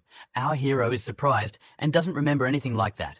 Immediately afterward, Jin reveals that he got the power right before he died when he was almost hit by a car. A god offered him a contract. Immediately afterward, Jin also says that there is most likely some sort of land of the gods, but there is a but. From that point on, the events of the story move forward and take us to Charlie, who in turn peeks in on the girls' training sessions. This angers the general greatly, and he takes Charlie back to his place and tells him that he will forever learn sword technique from him. Immediately afterward, with great anger and energy, the general begins to teach Charlie sword techniques with a wooden example. The general asks Charlie to watch his enemy's actions closely and analyze them, but Charlie only cries out in fear. Immediately afterward, Charlie has his barrier activated supposedly by accident, and he talks about how he's about to turn it off. Immediately afterward, Charlie also begins to pretend as if he accidentally transferred his abilities into attacking the general. However, Charlie fails to hit the general specifically. He apologizes, and the general says Charlie can go. Immediately afterward, the general begins to pay attention to the rest of the guys and notices Lucas among them, who is almost asleep. Immediately afterward, the general addresses him, saying that it's time for them to go for some hands-on sparring, which surprises Lucas. However, all Lucas does in response is ask not to be called out for sparring. He talks about not being able to control himself if he does. But the general doesn't care much for Lucas's words. He asks him to take his sword and start fighting. He agrees, and a dark aura appears. Immediately afterward, an aura of darkness completely envelops Lucas, much to the general trainer's surprise. In the moment, Lucas's eyes are covered in a huge red energy, and the aura behind him only gets stronger. Having enriched himself with such power from all sides, he abruptly snaps out of his seat and heads straight for his opponent with a bolt of energy. Even the general coach, who never expected such a result from him, is shocked by such power.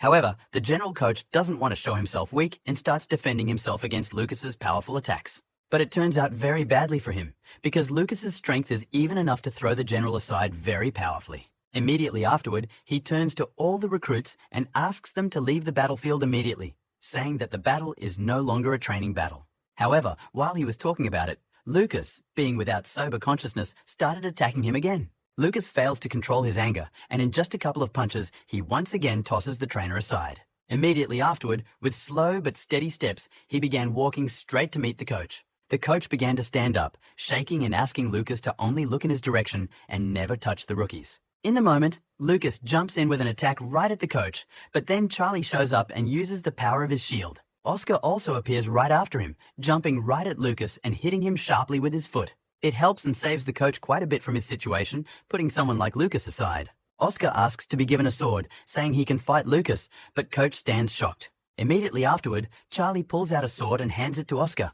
A fight breaks out abruptly between Oscar and Lucas. However, at one point, Oscar uses the power of a god and covers his blade with it, causing a very powerful explosion to happen all around. However, in addition to Oscar's power, Charlie's artifact, which he forgot to remove from his blade before giving it to Oscar, also helped. Oscar himself came to shock from such a powerful explosion. He talks about apparently breaking several of his ribs. However, there is no time to stand and think at all, because at that moment, an attack from Lucas flies at him. Oscar turns to Charlie and asks him for more powerful artifacts, but he says he's not sure he has any. But Charlie still finds a small artifact, namely a special magic tape, and gives it to Oscar. Immediately afterward, Oscar heads straight for his opponent and begins to untwist him with that duct tape.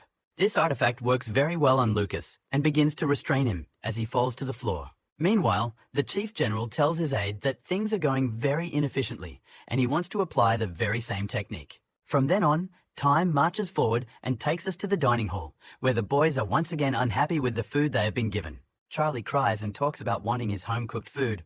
Oscar is surprised at what Charlie says. Although Oscar also dislikes food, he realizes that energy is worth restoring and begins to eat dramatically. However, though Oscar found the strength to eat it, digesting it didn't work, and he started burping that food. In the moment, an already calm Lucas approaches Oscar. He holds out some good food and offers to share with Oscar. Lucas begins to tell Oscar his story, saying that he once killed a lot of people and is now making amends here. Oscar is surprised and listens intently to his story, then accepts the gift of food and begins to eat. In the moment, the general makes an urgent announcement into the microphone and announces that there are 10 minutes left for food and an unscheduled training session next. Charlie is very surprised and doesn't even know how to react, and our hero Oscar suggests that it's hardly a good thing. Oscar's point is that if the training is going to be outside of camp, it means that the camp conditions don't allow for it, which means the training is harder. The events of the story go forward. All the guys are off to a training session somewhere outdoors in the mountains. The general informs us that our boys will have to cross the mountain in a certain time with a load on them. In the moment, Nami raises her hand and asks the general if this is definitely a normal cross with a load. The general smiles and talks about how he expected such a question from one of the special unit. The general says that she is right, and it will not be so easy, because the participants will be assigned drones that will follow them. The general also says there will be some very interesting punishment for the losers, but our guys aren't too intimidated by that.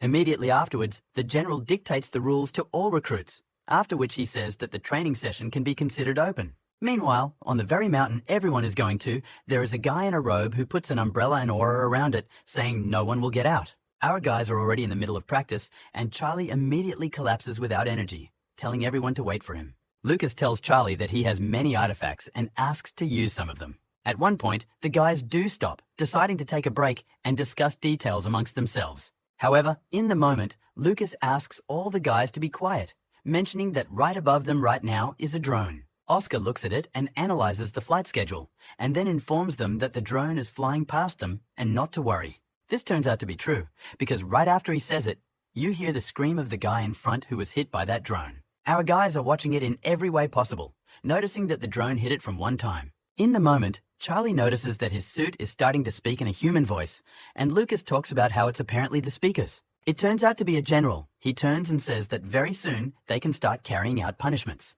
The events of the story take us to the headquarters, where the officers are interrogating the very guy who was hit by the drone. Through a suit speaker, our guys hear the guy being forced to answer uncomfortable questions and realize they don't want the same. Lucas, Charlie, and Oscar realize they don't want that kind of punishment, which is why they just can't lose. Oscar also talks about how it's not that simple.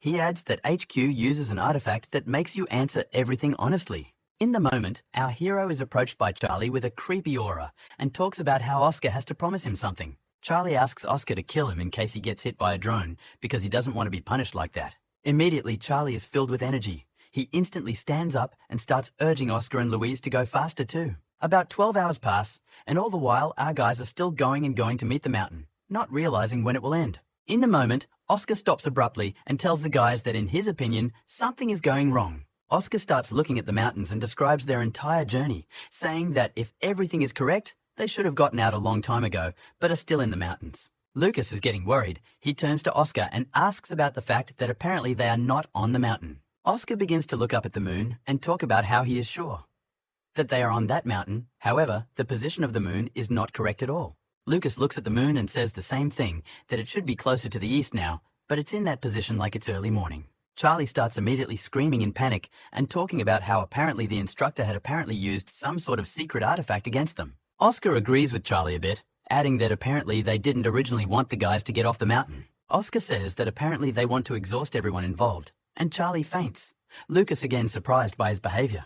The events of the story take us to Jerry, who with his crew is running somewhere very fast. As it turns out, they are now running from a drone that is chasing them from behind the whole way. In the moment, the drone takes a shot right at Jerry, but his friend decides to save his partner and jumps in to protect him. Immediately afterward, Jerry's partner falls to the floor with no strength and asks his friend to run faster forward and pass the test. Jerry doesn't want to leave because he can't leave his friend, but their third partner says there's no choice. Some more time passes and the staff officer tells them that another man has arrived. Immediately afterward, the officers begin asking him questions one by one, and the answers are broadcast to the entire camp.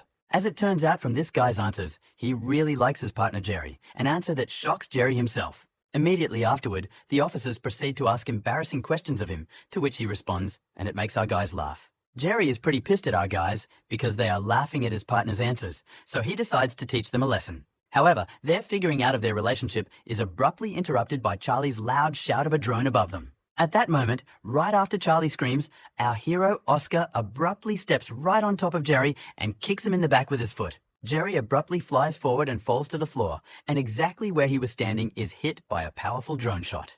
Jerry gets up and criticizes Oscar for his action, but the latter says that if it wasn't for his kick, Jerry would have already been out of the game. Right after which Oscar goes on to say, he's just Jerry taking everything around him easier and being smarter. After listening to Oscar, Jerry realizes that he has been acting on the good side and begins to leave with his partner. However, the fact that Oscar is very smart and a messenger of the gods really pisses Jerry off. He gets angry and says he will show everyone his power some more. However, at one point, Jerry's partner drops to the floor and asks his leader to go on without him, saying that the injury at the creek has affected him badly. And much to Jerry's dismay, right at the moment of this dialogue, drones appear from above and fly in their direction. Jerry's partner asks not to worry about him, telling him to let Jerry come to victory on his own.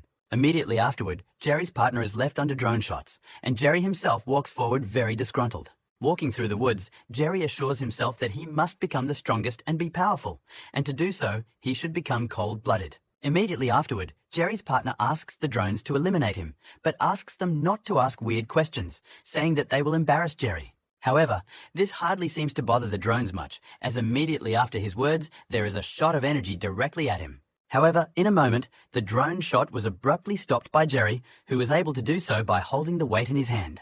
Jerry's partner started talking about how you can't do that because it violates the rules, but Jerry called such rules complete nonsense. Jerry throws his weight right into the drone and talks about how a truly strong man would not be bound by rules. Immediately afterward, there is a huge explosion of energy in the sky because using a heavy load, Jerry was able to hit the drone. Information about everything that is happening reaches the general himself, who gives the order to release the shells. Upon his order, the special anti-aircraft complex fires upwards several special powerful missiles. Apparently, everyone around them notices the rockets flying over them because it's hard not to notice and hear it. It scares Charlie too. Jerry himself notices that the missiles are approaching and realizes that he needs to act. In the moment, Jerry decides to use the forbidden rune. However, he doesn't make it in time and notices several missiles very close by. Immediately afterward, several very powerful explosions go off in the neighborhood and Jerry along with his partner are caught. An officer on staff praises Jerry, saying that he proved to be very strong but broke the rules and broke the drone. The officer prepares to administer the punishment, but another military officer enters the office to report an emergency. A military man tells of a group of recruits being able to find a very interesting object in the woods. As it turns out, Oscar found it with his boys. Charlie asks about what kind of object they found. In response to Charlie's question, Oscar smiles big and says that for themselves, they have found a way out of the ordeal. Oscar tells his partners in confidence that his rune becomes many times stronger at night. Immediately afterward, Oscar reveals that it was rune's enhancement that allowed him to notice that they were forever going in circles. Charlie talks about how if it was like this, they would have noticed it, but Oscar responds to Charlie by saying that the scenery around them isn't real. Immediately afterward, Lucas turns to Oscar and asks if such a strong ability of Oscar's can help them get out of here. Oscar says it's not that simple, and Charlie adds that even though they know they're going in circles, they can't get out of the circle. Charlie talks about being right, and adds that they've managed to find the location of the forbidden artifact, and if they get rid of it, they can get out. Immediately afterward, Oscar extends his hand to his partners, asking them if they will go along with him at the risk of artifact breakage. Lucas and Charlie take turns shaking Oscar's hand and talking about how they would go to the end of the world with him. Meanwhile, the events of the story take us to the headquarters, where the military are studying the situation related to the forbidden artifact. The general agrees that this artifact is indeed very dangerous and adds that we should not forget that new recruits are also dangerous. Immediately afterward, the general gives the order to send all drones and surveillance systems directly in the direction of the umbrella and scoop it up. The general stands up abruptly and says that this training has been done for over 30 years and none of the recruits have yet to pass it. Meanwhile, Lucas is the first to notice all the drones above and talks about how he finds it hard to believe there are so many drones. In the moment, Charlie lunges forward and gets right under the drones, talking about deciding at a critical moment whether you're a coward or a hero. Charlie yells at the drones, talking about being right there, and of course this gets a strong reaction in the form of a bunch of shots from the drones. This leads to the result that was clearly to be expected. huge blasts just toss Charlie aside. In the moment Oscar realizes what Charlie is up to, he grabs Lucas and starts running forward with him, telling him to take action. Charlie, meanwhile, is very heroically running from the drones from side to side and asking Oscar to hurry up. Using surveillance systems, the military at headquarters immediately realize what is happening and signalize it.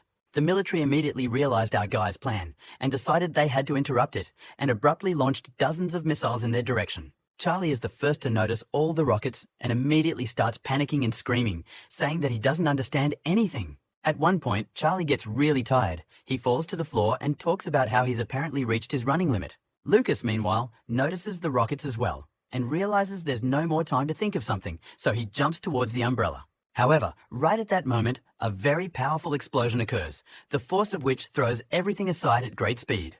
The girl at headquarters reports that Lucas was struck by a missile and lost the ability to move. However, in a moment, the sky and moon began to burst and crack like glass, at which point everyone realized that the mirage had begun to shatter. Oscar started looking up at the sky and also realizing that they had probably succeeded and thanking Lucas. Lucas lies on the ground and is greatly relieved at what has happened.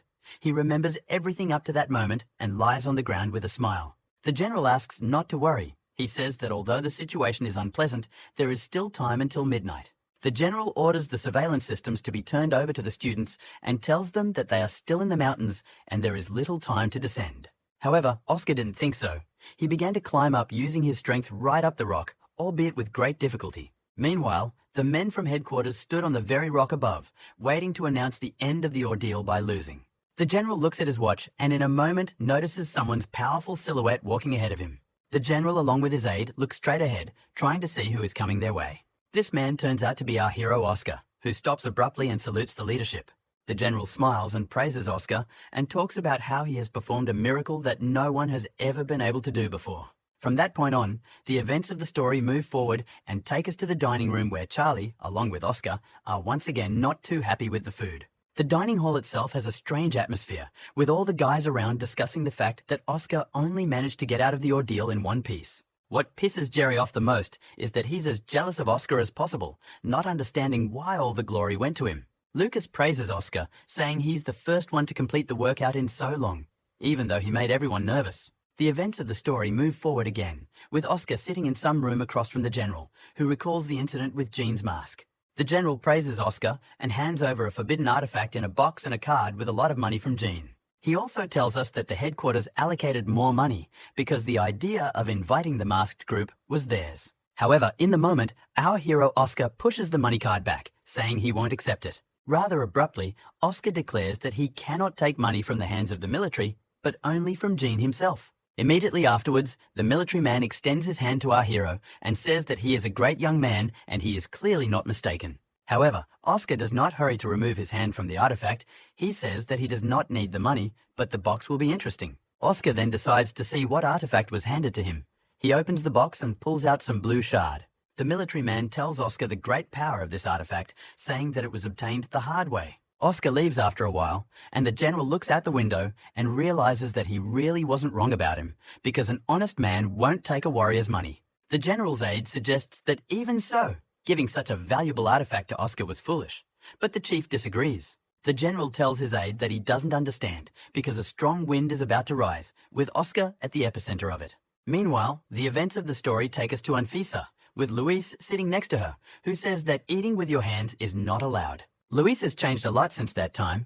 Now he is busy teaching Anfisa again trivial things. Anfisa turns to Luis and asks when Oscar will check on them already. She also adds that he hasn't been home in a while. Just then, Oscar shows up and greets Anfisa and calls her mom. Anfisa immediately joyfully starts reaching right for Oscar and calling him her favorite son. Luis at this point starts crying hard and complaining that Oscar has no idea how hard it's been for him all this time. In the moment, Luis notices that Anfisa's healing process is almost halfway through. This both pleases and alarms him. Luis describes everything to Oscar, telling him that she just created the illusion of a very ordinary life for her. Oscar thinks about it. Immediately after his reflections, Oscar begins to praise Luis, saying that he is a professional at what he does. Luis takes Oscar out to lunch, and Oscar himself is greatly surprised at how beautifully the table is set and how much food is on it. Eating this delicious meal, Oscar reflects on the fact that resurrecting Louis as an orderly was indeed a good decision. Oscar also notices that Anfisa's love for him has grown even stronger. because of his long absence. Looking straight into the face of the beautiful Anfisa, Oscar notices that even over a banal lunch, the progress of the treatment is increasing. Right after they ate, Oscar noticed that the progress of the treatment began to stop. Oscar decides to test his hypothesis. He goes to Louise and talks about him entertaining Anfisa now. Oscar decides that the most effective method would be to perform a little show, and it works. Anfisa really likes it. However, in the moment, Anfisa starts to get sad.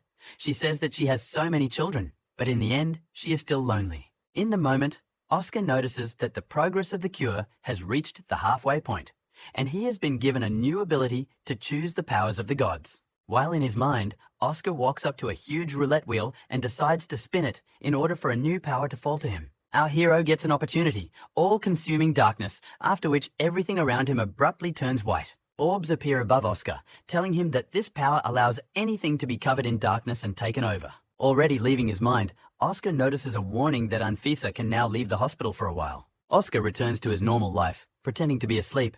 He ponders the fact that Anfisa could theoretically enter his world. Immediately afterward, Oscar goes to the roof of the building and decides to use the power of darkness to test his strength. Standing right on the roof of the dormitory little by little, but he's getting the hang of using his new abilities. The events of the story show us a mysterious figure who suggests that Oscar has finally used his awakened powers. Meanwhile, Oscar tests his new abilities right on the roof. Using only energy, he breaks part of the building. Oscar realizes that his condition is rather weak at the moment, but his powers are already enough to move objects. Oscar looks to the sky and realizes that with new powers, he can pump up his old ones too, reaching the heights. Immediately afterward, Oscar gets an idea and goes straight to Anfisa, who is very happy to see him. Oscar turns to Anfisa and suggests she go out for a walk, to which she is very much surprised in turn. Anfisa asks Oscar where they can go, and he replies that beyond this world, into the real world. Immediately after, Oscar opens his eyes in reality and realizes that Anfisa isn't around, and is a bit even disappointed about it. However, in a moment, he hears someone's female voice from behind him. Turning around, he sees Anfisa asking about the place. Oscar tells Anfisa that this is the real world, but she retorts that it is definitely a divine realm. Oscar tells Anfisa that technology rules the world now, and he has changed a lot from the way Anfisa remembers him. Oscar describes the world to Anfisa and talks about how if he could leave the compound, he would show her everything. Anfisa talks about how she doesn't really know what Oscar is talking about, but as long as they are under this sky, she can take him anywhere. Oscar talks about how there are lots of radars and cameras around, but Anfisa asks only to visualize the place in her head, and she'll take it from there. Meanwhile, somewhere in the sky there are airplanes at high speed, which report that a collision of divine energy has been detected. The most important headquarters of the Night Watch immediately determined where so much energy was coming from and reported it to the chapters. The deputy head of the Night Watch requests a report to the commander-in-chief, as well as a full alert. The events of the story, meanwhile, take us to Oscar's aunt, who says she's gotten so old she can't hold the dishes. Oscar's brother helps her and tells her that she'd better rest, and he'll do all the work himself already. As it turns out, Oscar asked Anfisa to send him to his house to watch his aunt and brother. Anfisa turns to Oscar and asks about who these people are and why Oscar is following them so hard. Oscar talks about how this is his family and asks Anfisa to come back, saying that not being at camp for long is just as bad. Meanwhile, Oscar's pet dog starts looking out the window and barking loudly straight up into the sky. Oscar's brother calms their dog, saying that if he barks loudly, he will wake up his aunt. Oscar's brother himself did notice him, and was immediately surprised, not understanding why some goddess-like girl was with him. On the roof of the dormitory where our hero and Anfisa is, an army general comes out and addresses her. He asks Anfisa to introduce herself, and she gives her name, adding that she is a great goddess. The general asks Anfisa what brought her to this world, and realizes that her aura alone makes him fall off his feet. Anfisa turns to the general and talks about looking for her son, and Oscar intervenes, saying he'll explain everything. In the moment, the general notices Oscar and is very surprised to see him here, asking how he got here. Oscar talks about how it's a very long story, but to summarize, he's that messenger of Anfisa.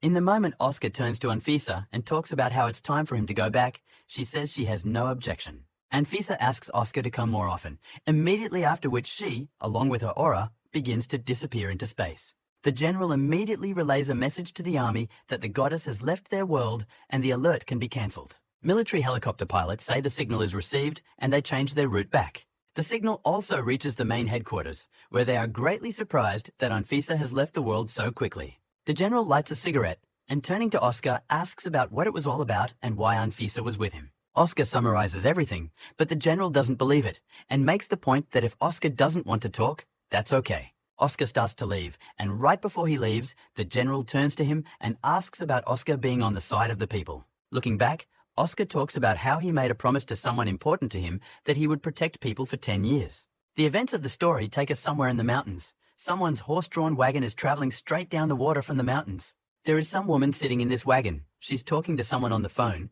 adding that she has memorized everything and will pass it on. This girl opens the wagon and tells someone inside that the goddess has already left and there is no point in rushing. Since that moment, the events of history have moved forward. It is already winter, but even in winter, our guys in training camp do sports. The general notices that Charlie complains about everything, for which he adds 10 more laps to him. However, all this does not make Charlie very sad because he remembers that the new year is very soon. The events of the story take us to a man in a robe. He sits in a chair and talks about the training camp having to go on vacation.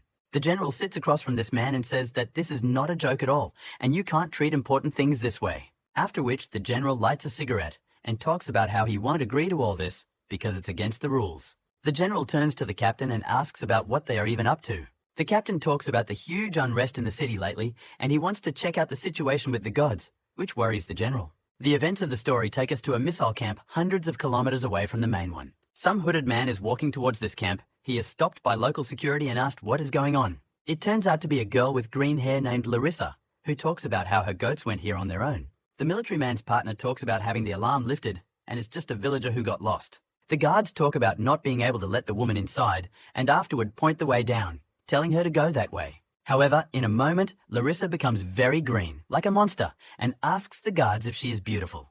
The guards start yelling for an emergency alarm, but in a moment, they just turn to stone. Larissa talks about how the security near this building is tasteless and wrong at all. The general talks about not understanding all this, and the worry, because all the departments under his control are under his control.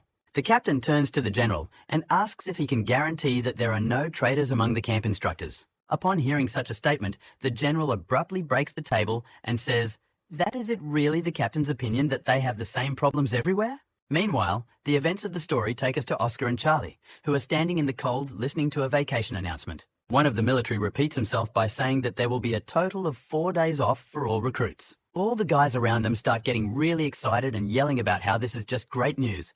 Only Oscar is not happy. Immediately afterward, the military man compliments his words by saying that no one can leave the city during the vacation and must be safe. Vacations are starting, and all of our kids are heading to the train station and to the buses to come home. Oscar makes a big point of pointing out that everyone was given a sword before they went on vacation, and it stresses him out a lot. The events of the story move forward. All the guys got on the bus and started driving home. Many fell asleep, but Oscar is still disturbed by what is happening. Lucas turns to Oscar and talks about how he's too intense as a person on vacation. Oscar replies that that is indeed true. He thinks that these vacations are too unusual. Meanwhile, the events of the story show us the main headquarters that tracks the movement of buses with recruits. An unidentified object is reported nearby. The general says that this is all very strange and orders the object to be shot down.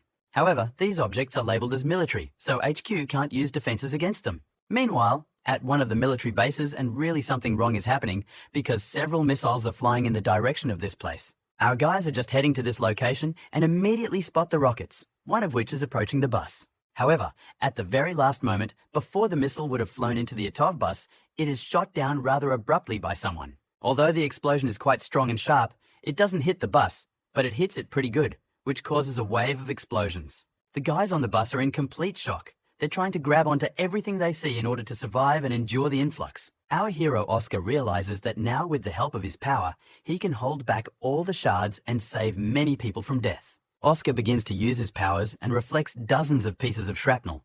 Meanwhile, the bus flies straight into a tree. Many parts of the bus exploded, but the wave of shrapnel didn't hit our guys as hard as it could have. A girl at headquarters informs the general that someone has arrived on the scene to help and has repelled many attacks. The general talks about how if the dark robe was seen there, it means that Oscar was somehow involved in the defense. Meanwhile, the events of the story take us to Larissa, who sits in the control room and reflects on the fact that everyone around her is very weak. Larissa holds a picture of Oscar in her hands and says that they'll have a lot of work to do with this boy. Since that time, some time passes, and our hero Oscar wakes up in some house, not realizing where he is. In a moment, he stands up and turns his head, noticing one of his squad members, and is greatly surprised. Trailing off, Oscar looks up and notices all the other guys from his home squad standing around him. Oscar starts to get up and talk about how he doesn't remember much of everything, and the guys ask him how he's feeling. Oscar is greatly surprised. He says he feels great, but doesn't understand at all why he's here.